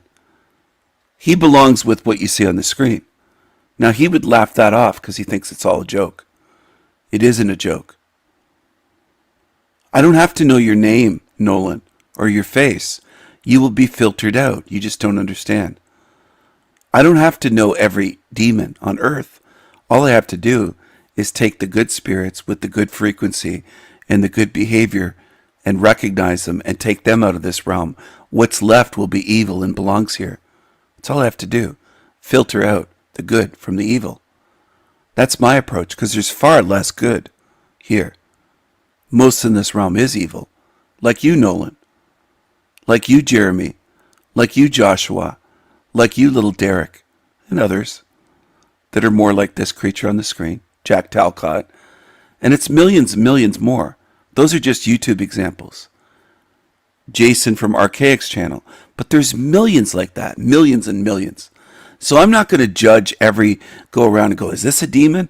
I'm just going to take the good, remove the good from this realm. Take it out. Free it, you might say. Set it free. Seal in the demons. It's simple. It's not a long process. And it's not a process where you could fool me like some of you think you can. By pretending on YouTube and hiding your identity, somehow you believe you won't be judged in the end. You will be, though. You're not good beings. So you won't get through the narrow gate. You'll be here with what's on the screen. And things like this will prey upon you forever. And you made that choice. You were told to choose wisely. I showed you how to see, how to discern, how to make good choices, how to spot demons, and you chose this. You chose this. The beast system so largely goes after human beings mentally, emotionally, and psychologically with what they tell you, what they show you, the way they present it and frame it. It's going after you mentally, emotionally, and psychologically. The CIA, Mossad, and all these other alphabet soups upon the earth are working more diligently than most humans could ever fathom to mindfuck you, to assault your goddamn conscious mind and your subconscious mind. And since humans are built in such a way that a substantial, I'm going to go as far as to say the vast majority of what runs the goddamn program for a human life, and we walk around without the conscious awareness of this, is the subconscious mind and the programming. That programming can get into the mind through experiences, and then you start, there's so much to say, man. God damn it. These things that my mind is seeing and unpacked, there's so much to see. So much to see, and then so much to say, and then so much to explain. You can get fucking... And then you start, there's so much to say, man. God damn it. These things that my mind is seeing and unpacked, there's so much to see. So much to see, and then so much to say, and then so much to explain. You can get fucking lost in the goddamn details trying to explain shit. Because it's all about non-physical components. So baby truthers would hear that and think something along the lines of, Keith knows so much he just can't express it. He is every day, all day long, because he doesn't seem to work, to express it in videos, and he just can't seem to do it. They would compliment him. He knows so much he just can't spit it out. And that's what humans do. They make excuses. They hype up demons. They idolize demons. They put demons, lying demons, on pedestals. Most humans in this realm have creepy creatures for idols and heroes. Think about it. Really think about it. I want you to pause my video if you have to and think for a few minutes. What do most people in this realm idolize and make into their heroes or heroines? How many millions of women idolize Kamala and Hillary Clinton, for a couple examples, and just evil women that are famous?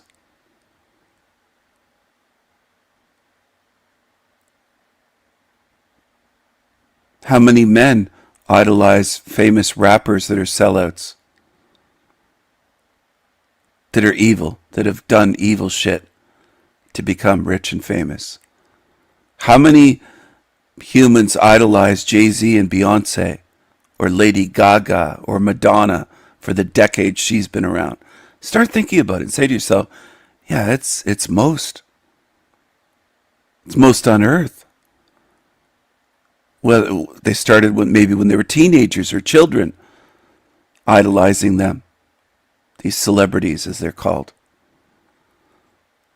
Most humans idolize evil. And I know it's uncomfortable for you to look at it and think about it, but it's true. Most of you on earth do that. And it doesn't end in childhood or at the end of your teen years. You carry on. Most of you. You'll just start idolizing famous creepy demons in Hollywood, in movies, male or female actors. You love what's fake. You love the actors. You love the puppets. You love the Illuminati puppets that sing and dance or rap or act in movies. That's what people love. That's what you love. You love the famous puppets, the sellouts, the ones that sold out to evil, that are rich and fame is controlled completely on earth. Music, movies, comedy, art. All of it. If you're famous on the world stage, you're part of the system and you're controlled because fame is controlled. And that's what humans do worldwide. You worship the famous. You worship and idolize them, treat them like they're heroes. Almost no one on earth has a being as a mentor that's good. It's almost exclusively evil, and no one sees a problem with it. No one sees a problem with your children having evil fucking demons for idols. So much to say, and then so much to explain. You can get fucking. My mind is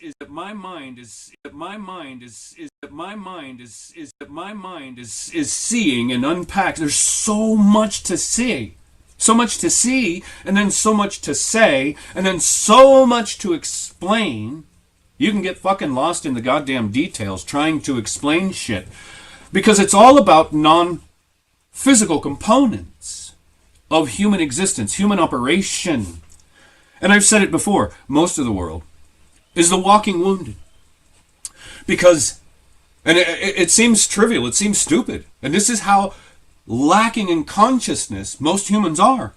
All of us, until we wake up to this shit, and waking up to it when the rest of the herd hasn't is a curse among curses, is that the walking wounded are the people who took traumas, abuses, damages as a child. 3 stages of known psychological, mental, emotional development and human development for the human child. And do you think Keith could fit that whole fake cactus on the mantelpiece there? It looks to be perhaps made out of wicker or something. You see that beside the plant on the left-hand side, top left-hand corner? Do you think he could fit that whole thing inside of his butthole? Do you think he could fit that whole thing inside of his butthole? I think that's what he's dreaming of when he chose this. That's a creepy Keith dildo cactus. He wants that in his butthole.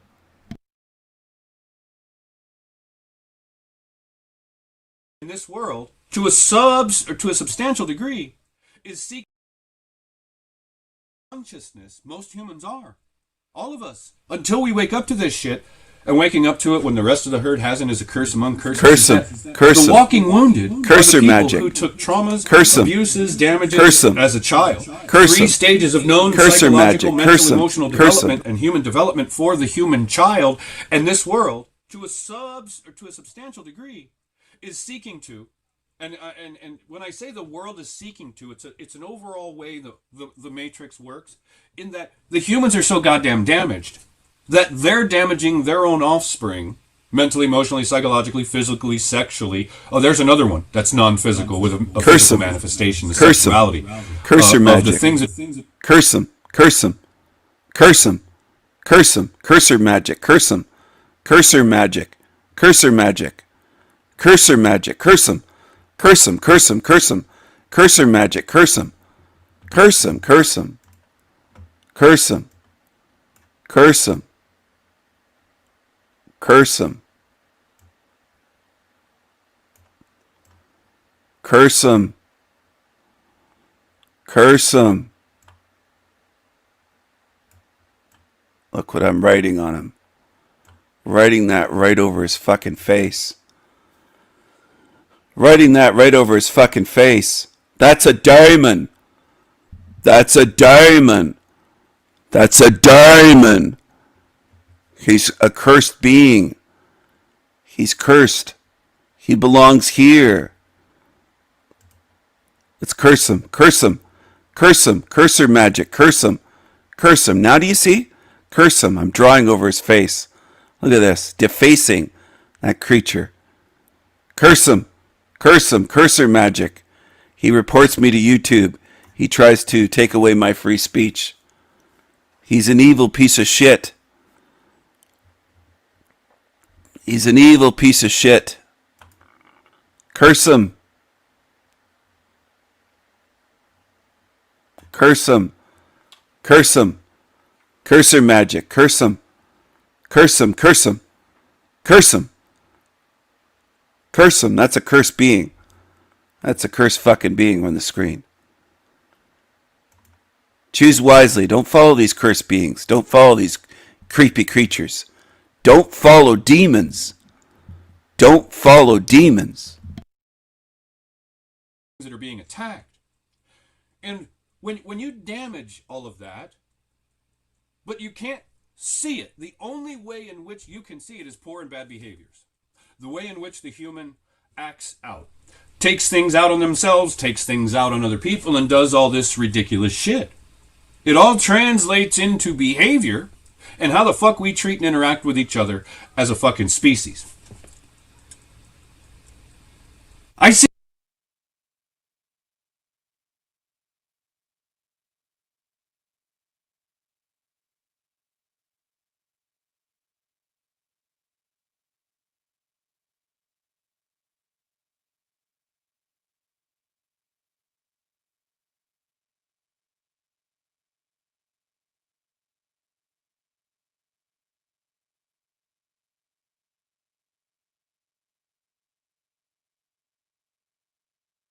Sit mind bent act with each other as a fucking species.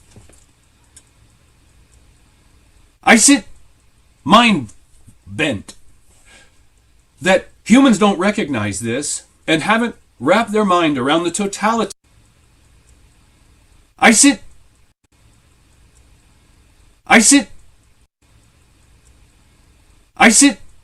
mind bent that humans don't recognize this and haven't wrapped their mind around the totality of what it is I'm suggesting here somewhere else for themselves, other people. The walking wounded. People who are so psychologically, mentally, emotionally, or sexually damaged. And you can't see that inside of them. When you look at the way that allows reality to unfold for human beings, the way in which it creates some of the most caustic and horrible human interactions, and then when you realize humans in their lower three chakras, animal man state, lower state of consciousness, gotta get mine, might makes right, biggest dick, biggest stick, because I'm right, all of that type of animal man shit, you're not going to get through to them with higher levels of thinking and presenting things to them and show. He repeats himself. He's said all this before. He's boring. He's repetitive. I'm going to jump ahead a little bit. See if he has anything to say. Anything at all. So fucking black and fucking evil. And the fact that we're so fucking black and fucking evil. Quite literally. And then a script that says if you behave and desire at its foundation. Quite literally. And then a script that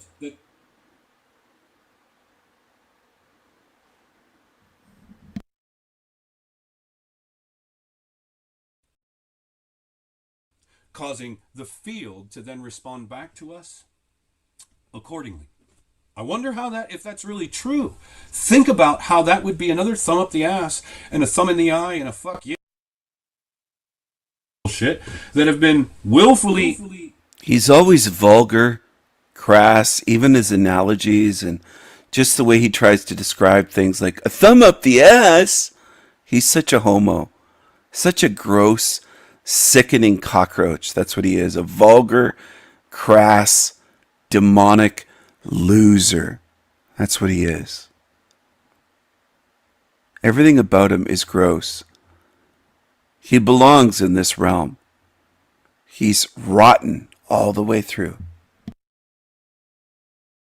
Talk about God. I've heard many people talk about lots of the similar themes or similar things that I've talked about relevant to, what is this God? It seems evil. And I say those things. Most of you are fucking psychological children that have never mentally, emotionally, or psychologically, or spiritually developed or matured. So you don't have an understanding as to any basis upon which I would say the things that I do relevant to this reality. And you don't have any life experience to understand how somebody could have gone through the level of shit that I did And probably what It's all about him, as though we haven't gone through shit. He takes off his glasses. What a loser. Victim. He's crying victim his whole fucking life. Boo hoo hoo, I went through shit. Boo hoo hoo, I'm poor creepy Keith. Boo hoo hoo hoo hoo hoo hoo. Feel sorry for me and send me shekels. Boo hoo. makes you even more fucking... And I say those things. Most of you are fucking psychological children that have never mentally, emotionally, or psychologically, or spiritually developed or matured. So you don't have an understanding as to any basis upon which I would say the things that I do relevant to this reality. And you don't have any life experience to understand how somebody could have gone through the level of shit that I did. And probably what makes you even more fucking envious and hateful is the fact that I've been through such a level of shit that would have probably killed most people, came out of it stronger in the end and a better person. Whereas what you took turned you rancid, demons began molesting your lives and all kinds of other shit. And it's just really sick and twisted. The whole fucking reality is sick and twisted, and the most happiest and blissed out are the most ignorant. They're the most spiritually unaware. They're the most toxic and malignant people. They're effectively useless eaters. I understand now why that book, Conspirators' Hierarchy, the Committee of 300, why those people at that level consider most of the human herd to be useless eaters. I'm nobody special, and I've arrived at that conclusion for my motherfucking self. They don't want to learn. They don't want to set down their ego, their pride.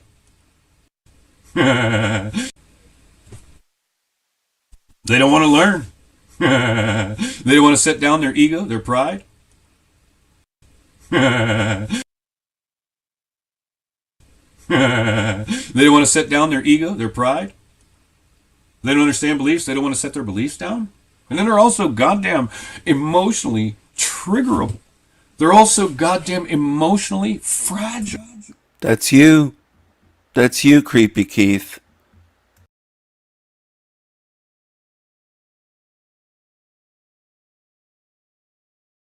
If I were the devil.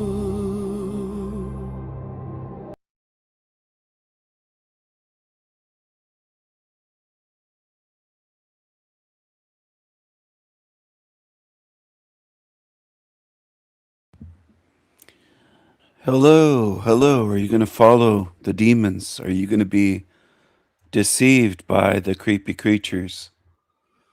Are you going to learn while you're in this realm how to spot demons, narcissists, psychos, violent abusers? Learn what they are, learn how to spot them, and learn where you are and who you are, what you are, and learn how to get out of here. That's been the focus of my channel. Not just this channel, all of my channels that I've had from day one on Odyssey, YouTube, anywhere. So what are you going to do? What are you going to do? What are you going to choose? Hello, everyone. Hello. I have some thoughts tonight on frequencies and spirits. I think there's a connection between frequencies and spirits. Now, what is a voice? It's sound waves. Frequencies are built into our voices. Some people recognize someone as being authentic right away. They'll say they resonate with them, or they trust them right away, or they know they're telling the truth. People have said this to me quite often in my lifetime, including on YouTube. And it makes sense. But what I'm getting at with this is, I think it's an indication of a species of spirit and another spirit that relates or is the same kind of spirit or close to it. Just like when someone says, "Oh, I love your voice. I love hearing your voice. Your voice is so soothing, calming. I know that you're real, authentic. things like that. It isn't just a compliment. It's deeper than a mere surface, I like your voice. It's deeper. It's more meaningful. Do you understand? And I think it's an indication. When someone loves my voice, I think quite often, perhaps not always, it might be 90% of the time, might be 95%. It doesn't have to be 100% of the time.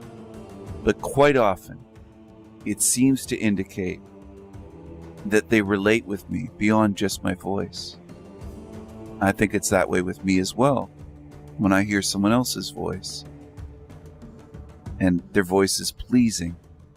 The frequency of their voice hits me a certain way in my spirit, not just my ears. It isn't just pleasing to my ears, it's deeper than that. It's spiritual. That's what I think. And I think it's an indication of what species someone is. I'm showing different images here because I want you to understand it works both ways. What do I mean by that? Well, I'll get into it. So far, I've spoken about someone loving the sound of my voice, and I'm using myself as an example because you're listening to my voice right now. That's the only reason for that. I could use other famous voices, let's say, as an example, much more famous than I am or will ever be.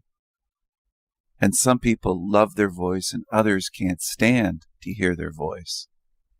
Like it really bothers them in some cases. And there's a huge difference, a huge chasm, a disparity between the ones that love, let's say, Michael Jackson's voice.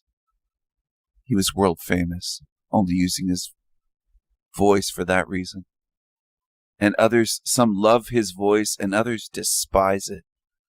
They can't stand to hear that voice and that high-pitched voice. And it sounds phony and fake. All right? It's the same way on YouTube, on the internet. Some people can't stand my voice. And I think I understand why now. Spiritually, they are very different from what I am. I don't think they're just saying it to be mean or to troll me or try to, get under my skin or whatever, which doesn't work anyways. But I think it's different than that. I think it might be something other than they're hearing or hearing different frequencies, or it just doesn't sound like what they like. I think spiritually they are very, very different from me. That's what I think. That's my theory. The frequency of my voice is revealing of my spirit and my species of spirit. And to them, they can't stand it. No matter what I'm speaking, it's not a matter of me speaking truth that they can't stand. I could be telling them the weather. I could be reading them a page of their favorite book. It's not about the topic or the truth. They hate my voice and they hate me. They despise me. No matter what I say, no matter what I do, no matter what I share. I think they are very different spiritually from me. They're a different species. And I said that one day I will go into this deeper. I'm trying to make it as clear as I can, expressing my thoughts. Now, do I have scientific proof where you can get out a device that measures like a ruler or a scale or a blood test? No, I don't. Because that's measuring the physical. And I'm speaking about the spiritual and the metaphysical. I'm speaking about the metaphysical things here. Species of spirits. Frequencies affect us differently as well. Sounds affect us, not just someone's voice, but sounds in the air. There's certain sounds that I'm sensitive to that others may not be whatsoever. And I think some people would try to rack that up as, well, their ears are different. Their hearing is different. I think it's beyond the physical, though. I suspect it's spiritual. It's beyond just the physical differences. Now, am I saying that the way that you hear something is exactly the way that I do and the way you see something is the same visually as I do? No, I suspect it's different. But I think it's still deeper than the physical differences of seeing, hearing. But there are frequencies that some pick up in the air that others don't. Some pick up coming out of the ground, out of the earth, that others can't detect. It bothers some, and it doesn't faze others at all. So we are different in many ways. And if you're observant, you'll notice that we are different. By we, I'm speaking not about you versus me. I'm speaking in general. In general, humanity. You could say humanity. Ones in meat suits. Spirits in this realm are different. Some of you may be very much like me.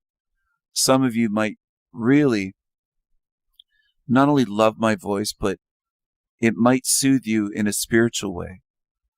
It might calm you. It might come across as very authentic and trustworthy and real as a spiritual being. That's great. I'm glad you found my channel. I'm not sure what else I can say about that. I love that, and I'm glad you're here. But I'm trying to understand the ones that despise me as much as I want to understand the ones who enjoy me and my voice, my way of speaking, not just my voice, my way of speaking, my language, the speed, the pace of my speech, everything about it.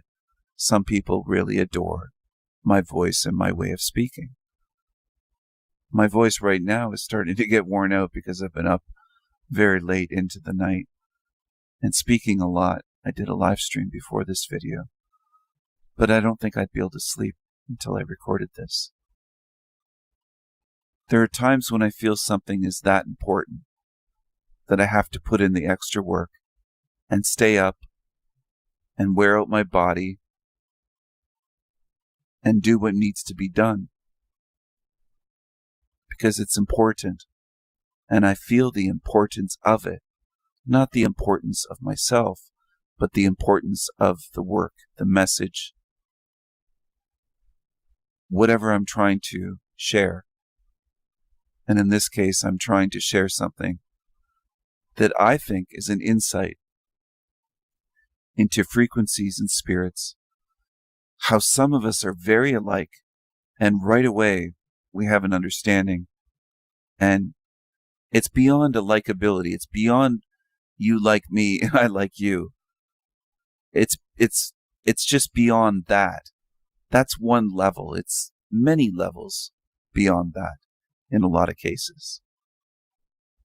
Where I think how can I explain it? It feels like, and I almost hate to say feels like, but it seems like we've known each other somewhere before this. Somehow, somewhere. Now, are we, as some would say, a soul family? I'll call it a spirit family.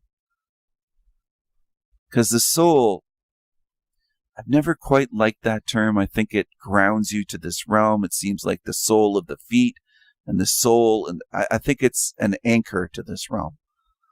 I view myself as a spiritual being. But I think perhaps some of us have known each other for a long while, and that's why it's very comfortable. We might have small disagreements now and then, but we get over it very quickly. And that's perfectly natural, perfectly fine. Understandable. And we have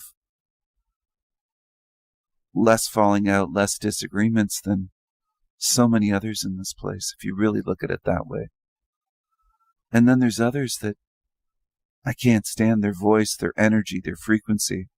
Now, am I saying, oh, their frequency is 333 hertz and I prefer 552 hertz? No, I don't have anything to measure their frequency. I can't tell you in terms of a number. I can't quantify it that way.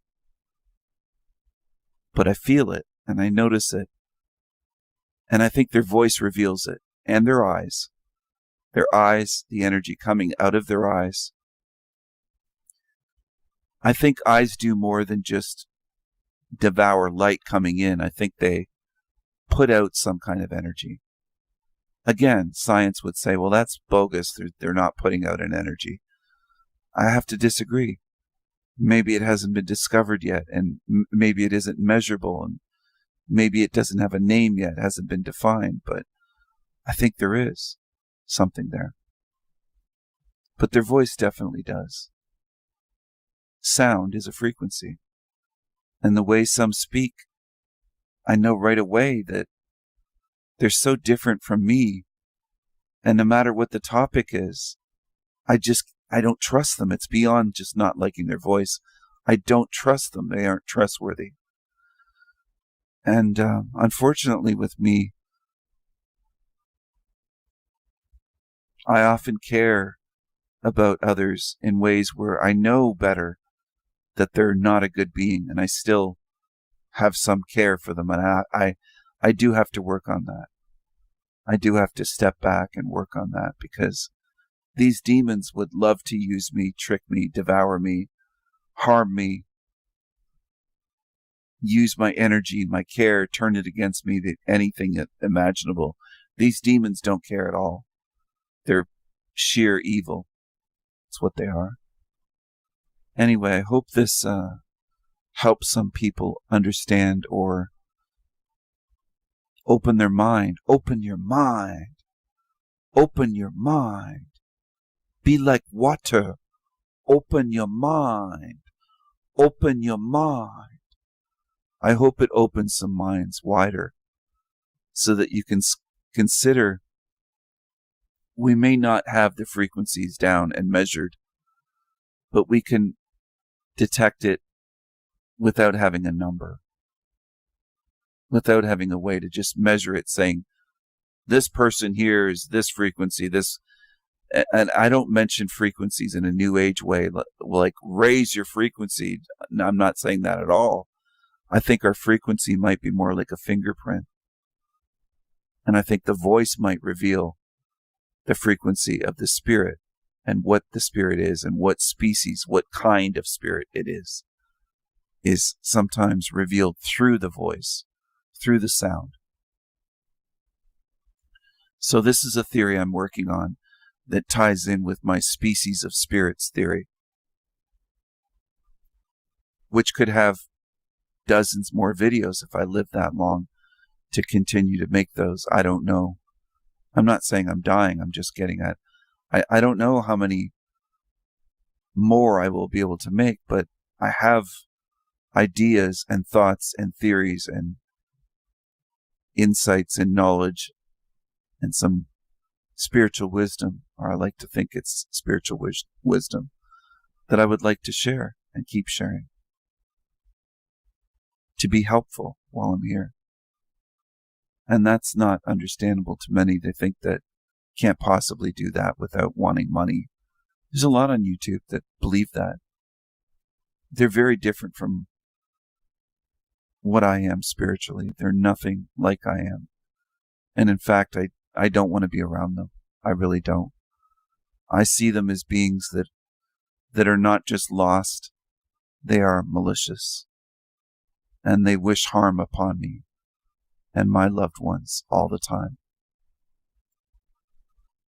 I don't believe they can be fixed or changed.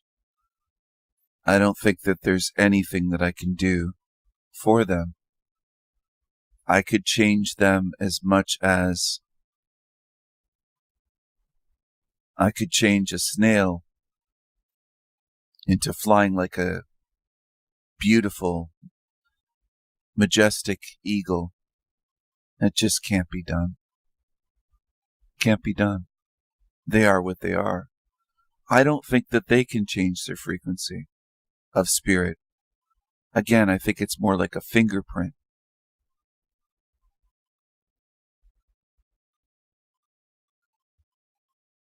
I could be wrong, but I think if they are spiritually a different species, then it is that way, and it is what it is.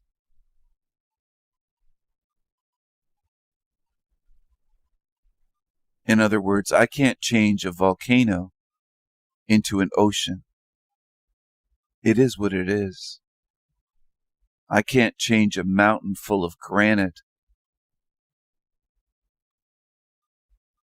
into someone's backyard swimming pool. All right? And I don't mean taking out granite slabs. I don't mean that. I mean transforming the entire mountain into a big swimming pool.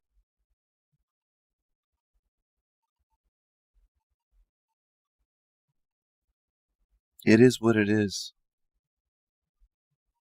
My thoughts won't change it. How do I know? Some would say, how do you know until you've tried?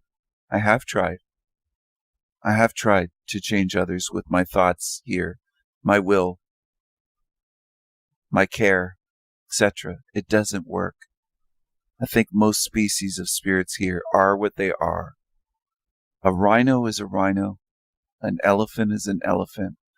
And whatever species of spirit, whatever type of spirit is in some body, that's what they are. I can't fix them. Can't change them. I can't make them better. If they're evil, they're evil. That's how I look at it. And that's how I proceed forward. And I think that is actually helpful to accept that and not waste more time, more energy trying to change or trying to fix what can't be changed, what can't be fixed. They are what they are. And sometimes acceptance is a path forward towards peace. Peace, understanding, and saying, you know what? I can work on something else. I'm not going to waste my time on things that will never work. I'm going to strengthen myself, and I'm going to help the ones that I can help. The ones that I can't help, okay, I'll walk away. And I will focus on the ones I can help.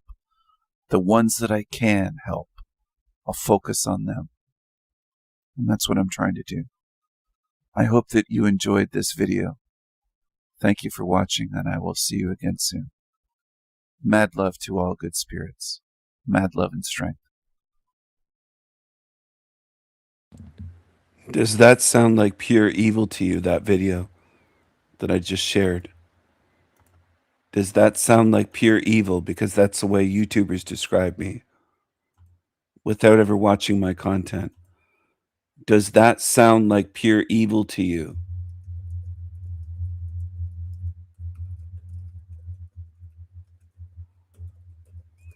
Does it?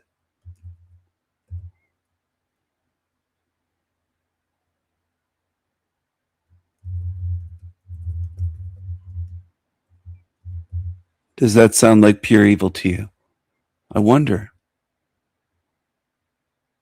I wonder.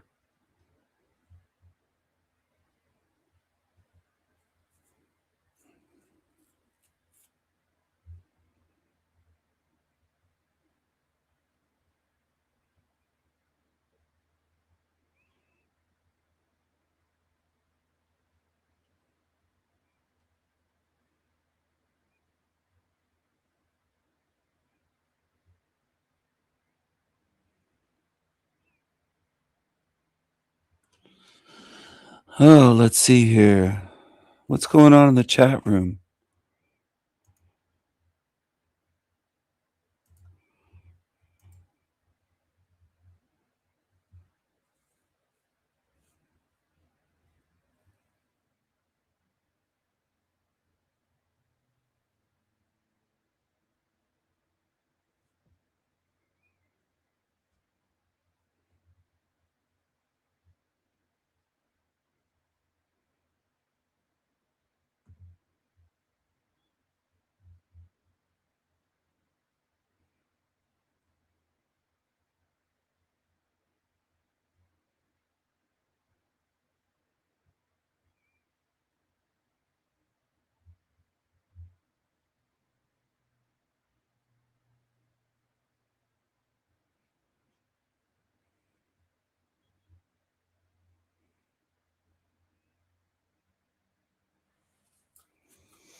Can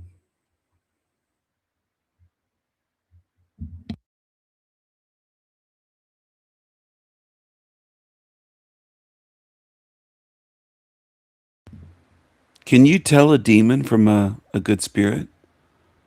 I wonder if people can tell a good being or a good spirit from a demon. I wonder that about most in this realm. Millions and millions. It's not just people tuned in here. There's relatively few tuned in here out of this realm and out of YouTube viewers. Hardly anyone tunes in here in reality because they prefer stuff like what's on the screen. 132 watching Talcott. This is what people want. They want to watch lying, narcissistic leeches and demons, gaslighters, demons. And it was fascinating. You zoom in on a picture to this answer because it's pretty obvious to me. Oh, let's see. Try to lead me.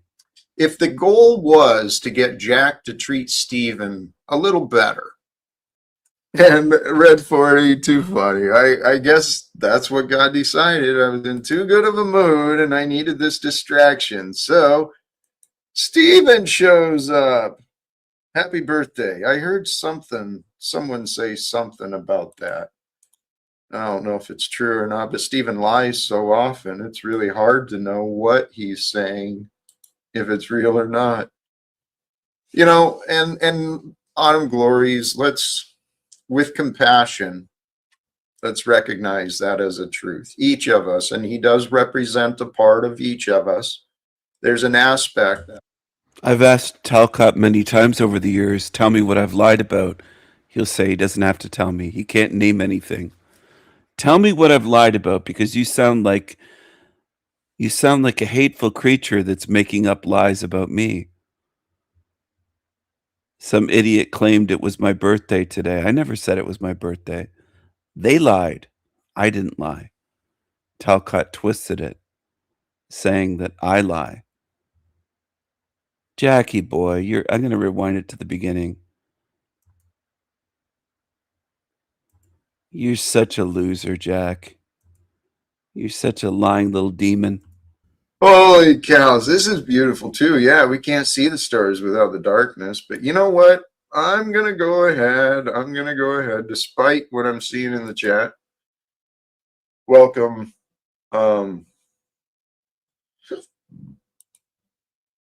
Yeah, despite seeing that, I'm going to drop the link. And, holy cows. I'll pin that to the chat top. The topic today is let's be. Let's be honestly. Let's be together, right? Get it together. Be authentic, be present, be with love. And when you're authentic and honest,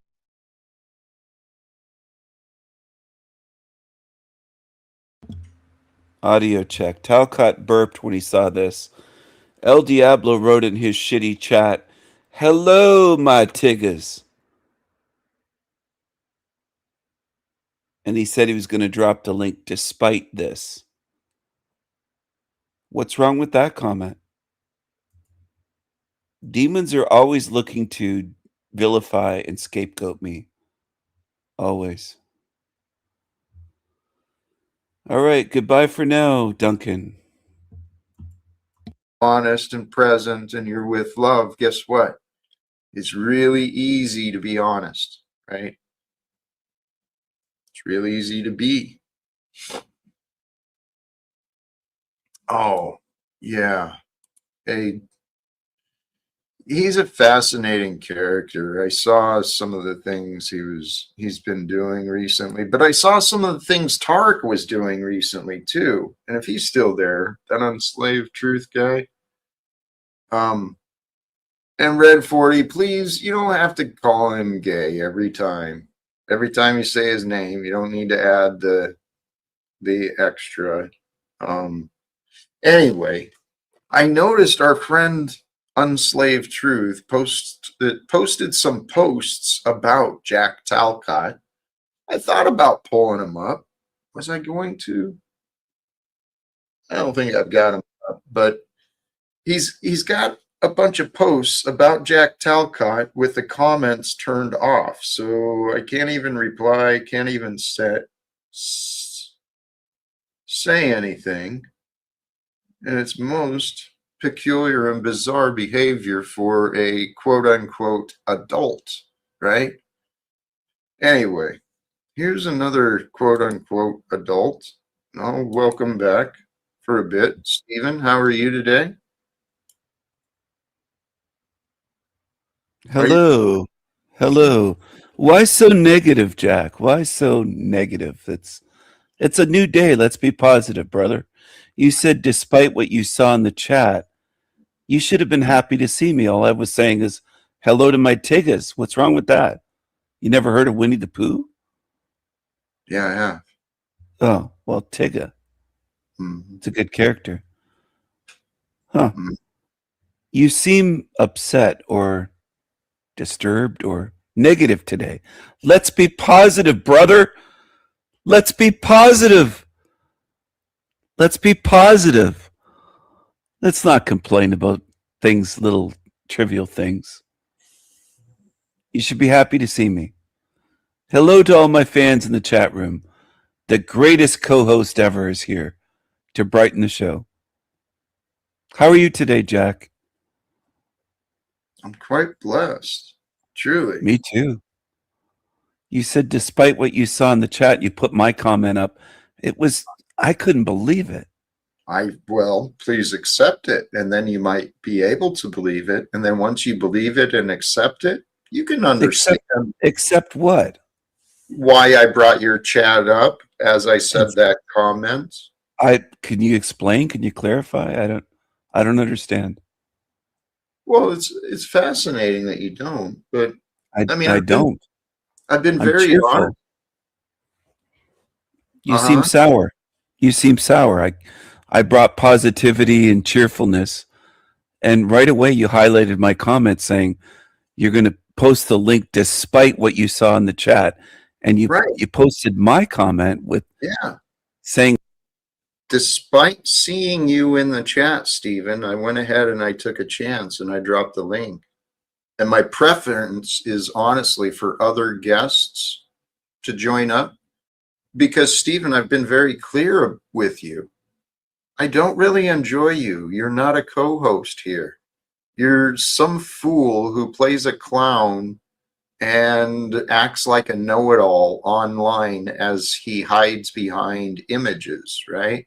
You don't even show your face most of the time, Stephen. And yeah, thank you. I know. It's what he does. It's quite peculiar as a grown man, right? And Red 40, too funny. I guess that's what God decided. I was in too good of a mood and I needed this distraction. So Steven shows up. Happy birthday. I heard someone say something about that. I don't know if it's true or not, but Stephen lies so often, it's really hard to know what he's saying, if it's real or not. You know, and autumn glories, with compassion, let's recognize that as a truth. Each of us, and he does represent a part of each of us. There's an aspect that is often lonely, lacks substance in life, and then we waste a lot of time. But we can relate, right? We can relate to people being lonely, but arrogant, right? Pushing people away, unpleasant. You're a fucking another character. Axis Rat Blood, Glenn, God bless you. You're such a cute. The two of you, you're such juvenile. Here, Stephen, I said a lot of things. You're welcome to reply. all right, you're not going to get scared and backstage me again, afraid over words, are you? It's weak. Jack, you know your show isn't the same on your own. You do need a co-host. Your show's much funnier and more fun and entertaining when you have a co-host. To be fair, you're kind of boring on your own. You're kind of dull. Really? Yeah, it's a real criticism. It's a true criticism. And you're welcome to that, but I've heard plenty of others who disagree. Myself, I haven't heard those disagreements. Where are they? I know your show's much funnier and more fun and entertaining when you have a co-host. To be fair, you're kind of boring on your own. You're kind of dull. Really? Yeah, it's a real criticism. It's a true I've criticism. and you're welcome to that, but I've heard plenty of others who disagree. I Myself haven't heard included. those disagreements. Where are they? I know you're not listening for those. You're listening for confirmation bias, Stephen. You're an example of the problems of today's society, but I don't fault you. Okay? Stephen, you're in the perfect place. Today could be the perfect opportunity for change, transformation. I'd ready love to for it? see some changes from you, Jack, for the positive. I would love to see you do better Stephen, and treat people better. We're discussing you. And treat people better, Jack. Stephen, great. I know you don't like criticism. What would let's see if I can lead you to this answer, because it's pretty obvious to me. Oh, let's see. Try to lead me. If the goal was to get Jack to treat Stephen a little better, treat everyone better, not just me. what? Well, let's focus on what's here and now. If the goal was to get Jack to treat Stephen just a little better, then what? A lot better. Okay, a lot better. Then what would that be? How would that happen? You'd show some respect and be positive and not start off with insults when you introduce guests. You'd show some manners and etiquette. Okay, so follow You'd your be rule. kinder. What could you do besides criticism to help Jack treat Stephen a lot better? I usually don't show up with much criticism here. I'm usually very supportive, but I don't think you see it. That. You say that, Stephen, but the supportive has not been really emerged. I've shown it's it, not Jack. obvious to me. I haven't just said it. I've shown it, to be fair. Well, Stephen, I don't remember where I saw it, but I saw some of your nonsense recently, and it was fascinating. You zoom in on a picture of Jack and my nose hair, and now your audio sounds like shit. Why am I getting an echo with you, Stephen? Jack, why am I getting an echo with you? I don't know. Are you still getting an echo? Well, when I'm speaking, I'm hearing myself through you. So why the amateur hour? Are you not better than this, Stephen? You've been on YouTube for so long, dude. Amateur I truly expect better from you. Hey, Stephen. Did someone say co-host? Right on cue. Shows up to defend. 2-on-1. I love it. The discussion was co-host, Stephen. Yeah. So I said you need a co-host. Well, I'm seeing twins. I'm seeing Jack and Jack. This is almost as good as Mama Caught when you were Norman Bates. Remember that one? When Mama Caught came on here? Mother Talcott last year. You don't recall that? Nor do I. Fascinating. Relevance. You spoke to your mother. You mentioned Norman Bates, but anyway, I think you could do a lot better, Jack, whether you have a co-host or not. I think you could be a better person. You could be more loving and peaceful. What about you? What about you, dude? Cleaned. What about me? Yes. Why do you deflect onto me? Why don't you stick on Jack for a while? Jack, could you be better? Could you be kinder and more peaceful? Remember that one? When Mama Caught came on here? Mother Talcott last year? You don't recall that? Nor do I. Fascinating. Relevance. You spoke to your mother. You mentioned Norman Bates, but anyway, I think you could do a lot better, Jack, whether you have a co-host or not. I think you could be a... He's pretending not to remember Norman Bates, Mama Caught. Does anyone remember that? Somebody must. Some of you must remember. Surely, have you not seen this short video? I've shared it many times. Are you people not watching my videos? 7 months ago, I posted this. 815 views. Jack Talcott, clown, is like Norman Bates. And he gets owned by the Raven. There's the Raven in the title. Have you not seen this? Let's, Stephen. Hi, Jack. It's your mother. Why are you calling me Stephen? It's your mother. Listen, Jack, I'm very disappointed in you. And that JG, I don't think he's hopping a train.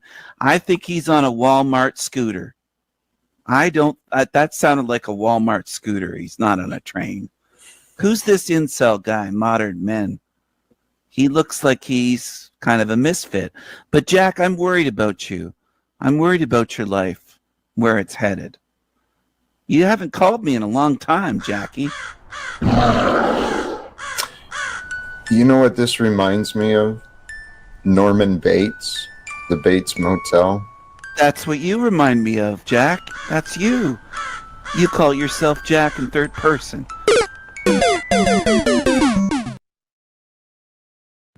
Wow, that was the Super Mario Brothers or Mario Brothers sound when it's game over. Game over for Jackie boy. That's you, Jack. You're Norman Bates. You refer to yourself in third person. That's you. Your mother got you. I miss Anna Faye. There's her comment. I haven't seen her in a few days. Dang, my comment a few days ago disappeared.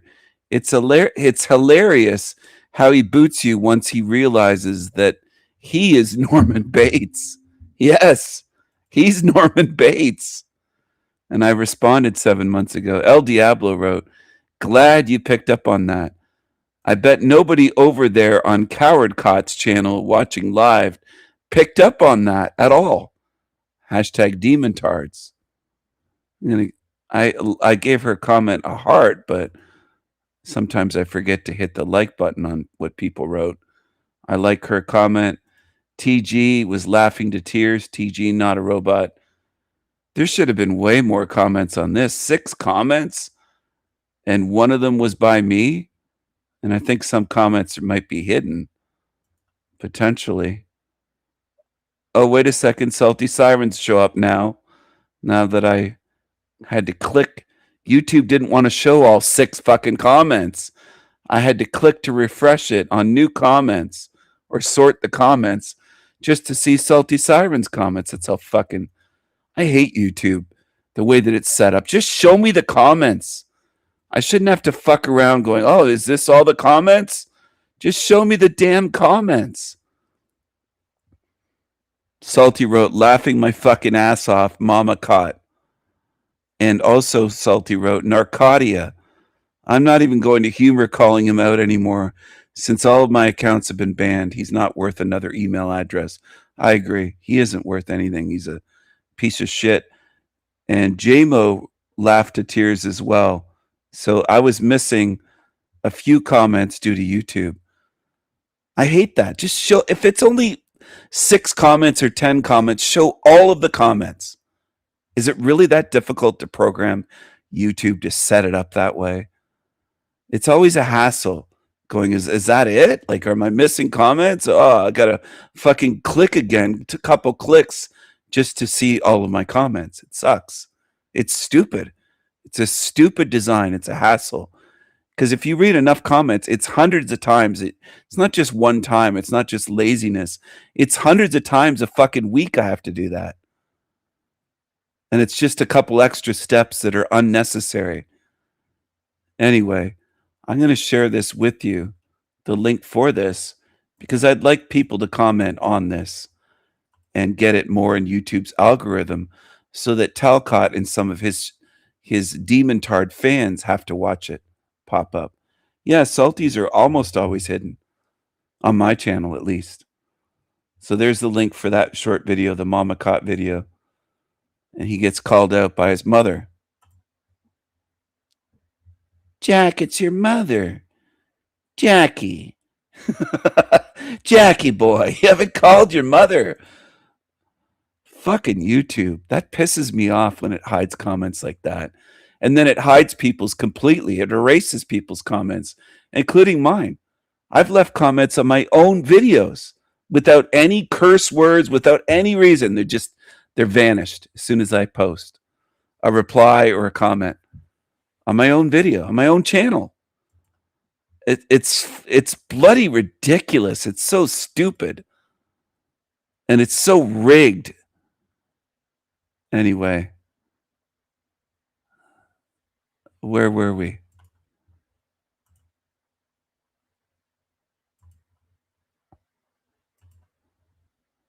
Fucking Talcott. It's just such it's a hassle by design. It's just one more little fucking annoyance. One more, it's like somebody putting pebbles in your shoes or splinters. It's just, that's what they do to us. A better person, you could be more loving and peaceful. What and about kind. you? What Like about you, you have dude? cleaned. What about What? me? Why do you Yes. deflect onto me? Why don't you stick on Jack for a while?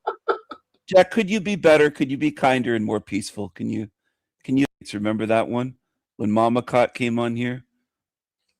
Mother Talcott last year. You don't recall that? Nor do I. Fascinating. Find the relevance. What You are spoke you to your trying mother. prove? Mother, you mentioned Norman Bates, but anyway, I think you could do a lot better, Jack. Whether you have a co-host or not, I think you could be a better person. You could be more loving and peaceful. What and about kind. you? What Like about what you, have dude? Cleaned. What about What? me? Why do you Yes. deflect onto me? Why don't you stick on Jack for a while? Jack, could you be better? Could you be kinder and more peaceful? Can you at least admit to one thing? I You're not a believe that psychopath, are you? the best way to get answers to your questions, Stephen, is to actually listen. Well, I'm Listen listening. for the answers. Can you answer? And actually, I've told you this before. If you listen more, you'd probably find different or fewer I'm questions to listening, ask. but you never answer. That's the problem. I listen, but you never answer the questions. You dodge the questions, and then you move along. You deflect. Could you be better, Jack? Could you be kinder and nicer to people, more understanding, more patient? Stephen, Could you do better? Clearly, by the grace of God, I could easily do better by the grace of Okay, God. it's not probably, it's But easily. yes, If it's easy, easily. why don't you do it? Why don't Well, you? it's by the grace of do it? God, but that has not yet been afforded to me, so I'm doing the best I can. So, Stephen, let's see about you now. Can you Sure, deflect onto me. I'm your favorite I topic. answered. Stephen, Go this ahead. is how conversations happen. I Oh, answered yes, your go ahead, question. Jack, please. And so now, comparatively, I would love the same demonstration from you. I How could would do you better. answer your own? I Okay. agree. I could do better. Yes. How might that be? What would that look like, do you think? I have tried, but every time I'm gentle and kind towards you, you take a jab, or you're negative, or you put me down, or you say I'm not needed, I'm irrelevant, I'm this, I'm that. And it comes across as very narcissistic, Jack. Are you a narcissistic, arrogant psychopath? What? You heard me. Why are you laughing it off? It's a question, valid question. It's a question. What would that look like, do you think? I have tried, but every time I'm gentle and kind towards you, you take a jab, or you're negative, or you put me down, or you say I'm not needed, I'm irrelevant, I'm this, I'm that. And it comes across as very narcissistic, Jack. Are you a narcissistic, arrogant psychopath? What? You heard me. Why are you laughing it off? It's a question, valid question. What would that look like, do you think? I have tried, but every time I'm gentle and kind towards you, you take a jab, or you're negative, or you put me down, or you say I'm not needed, I'm irrelevant, I'm this, I'm that. And it comes across as very narcissistic, Jack. Are you a narcissistic, arrogant psychopath? What? You heard me. Why are you laughing it off? It's a question, valid question. It's a question from a fool. You just No, I'm revealed not a you're fool. a See, there you're fool, dude. proving the point. You're arrogant. Stephen, Well, one would have to wonder if You're he a is psychopath. narcissistic and And arrogant now and you have your psycho. back up here talking. If he is narcissistic and psychopathic and all these other things, why would you want to co-host for him? The co-host thing is tongue-in-cheek, dummy. I'm there to expose him, which I've done. I've succeeded in the past 6 months to a year, whatever it's been, exposing this creature. Anyone with a brain that pays attention can see it. Why would you backstage me? It's a weak move. Well, it's because I was speaking and you just keep prattling on, and so It's I more had small to. dick. I had to create some space so that I could finish my sentence. Well, you're very weak. You must have small dick energy. Is it possible that's you? You're kind of a big fat redhead with a Steven! tiny dick. Steven! Is must it be also you, Paul. possible that's you? It must be you. You backstage all the time, Paulie. It's very Steven. weak. Steven. That's also You you. do You do it with no, Steven. I don't backstage. You do it with I did that, Steven, because I care about you. all they can say is that's you, even when it doesn't make sense. They'll say I'm backstaging. Who am I backstaging? You two creatures, 2 versus 1 can't handle me. And then you'll bring up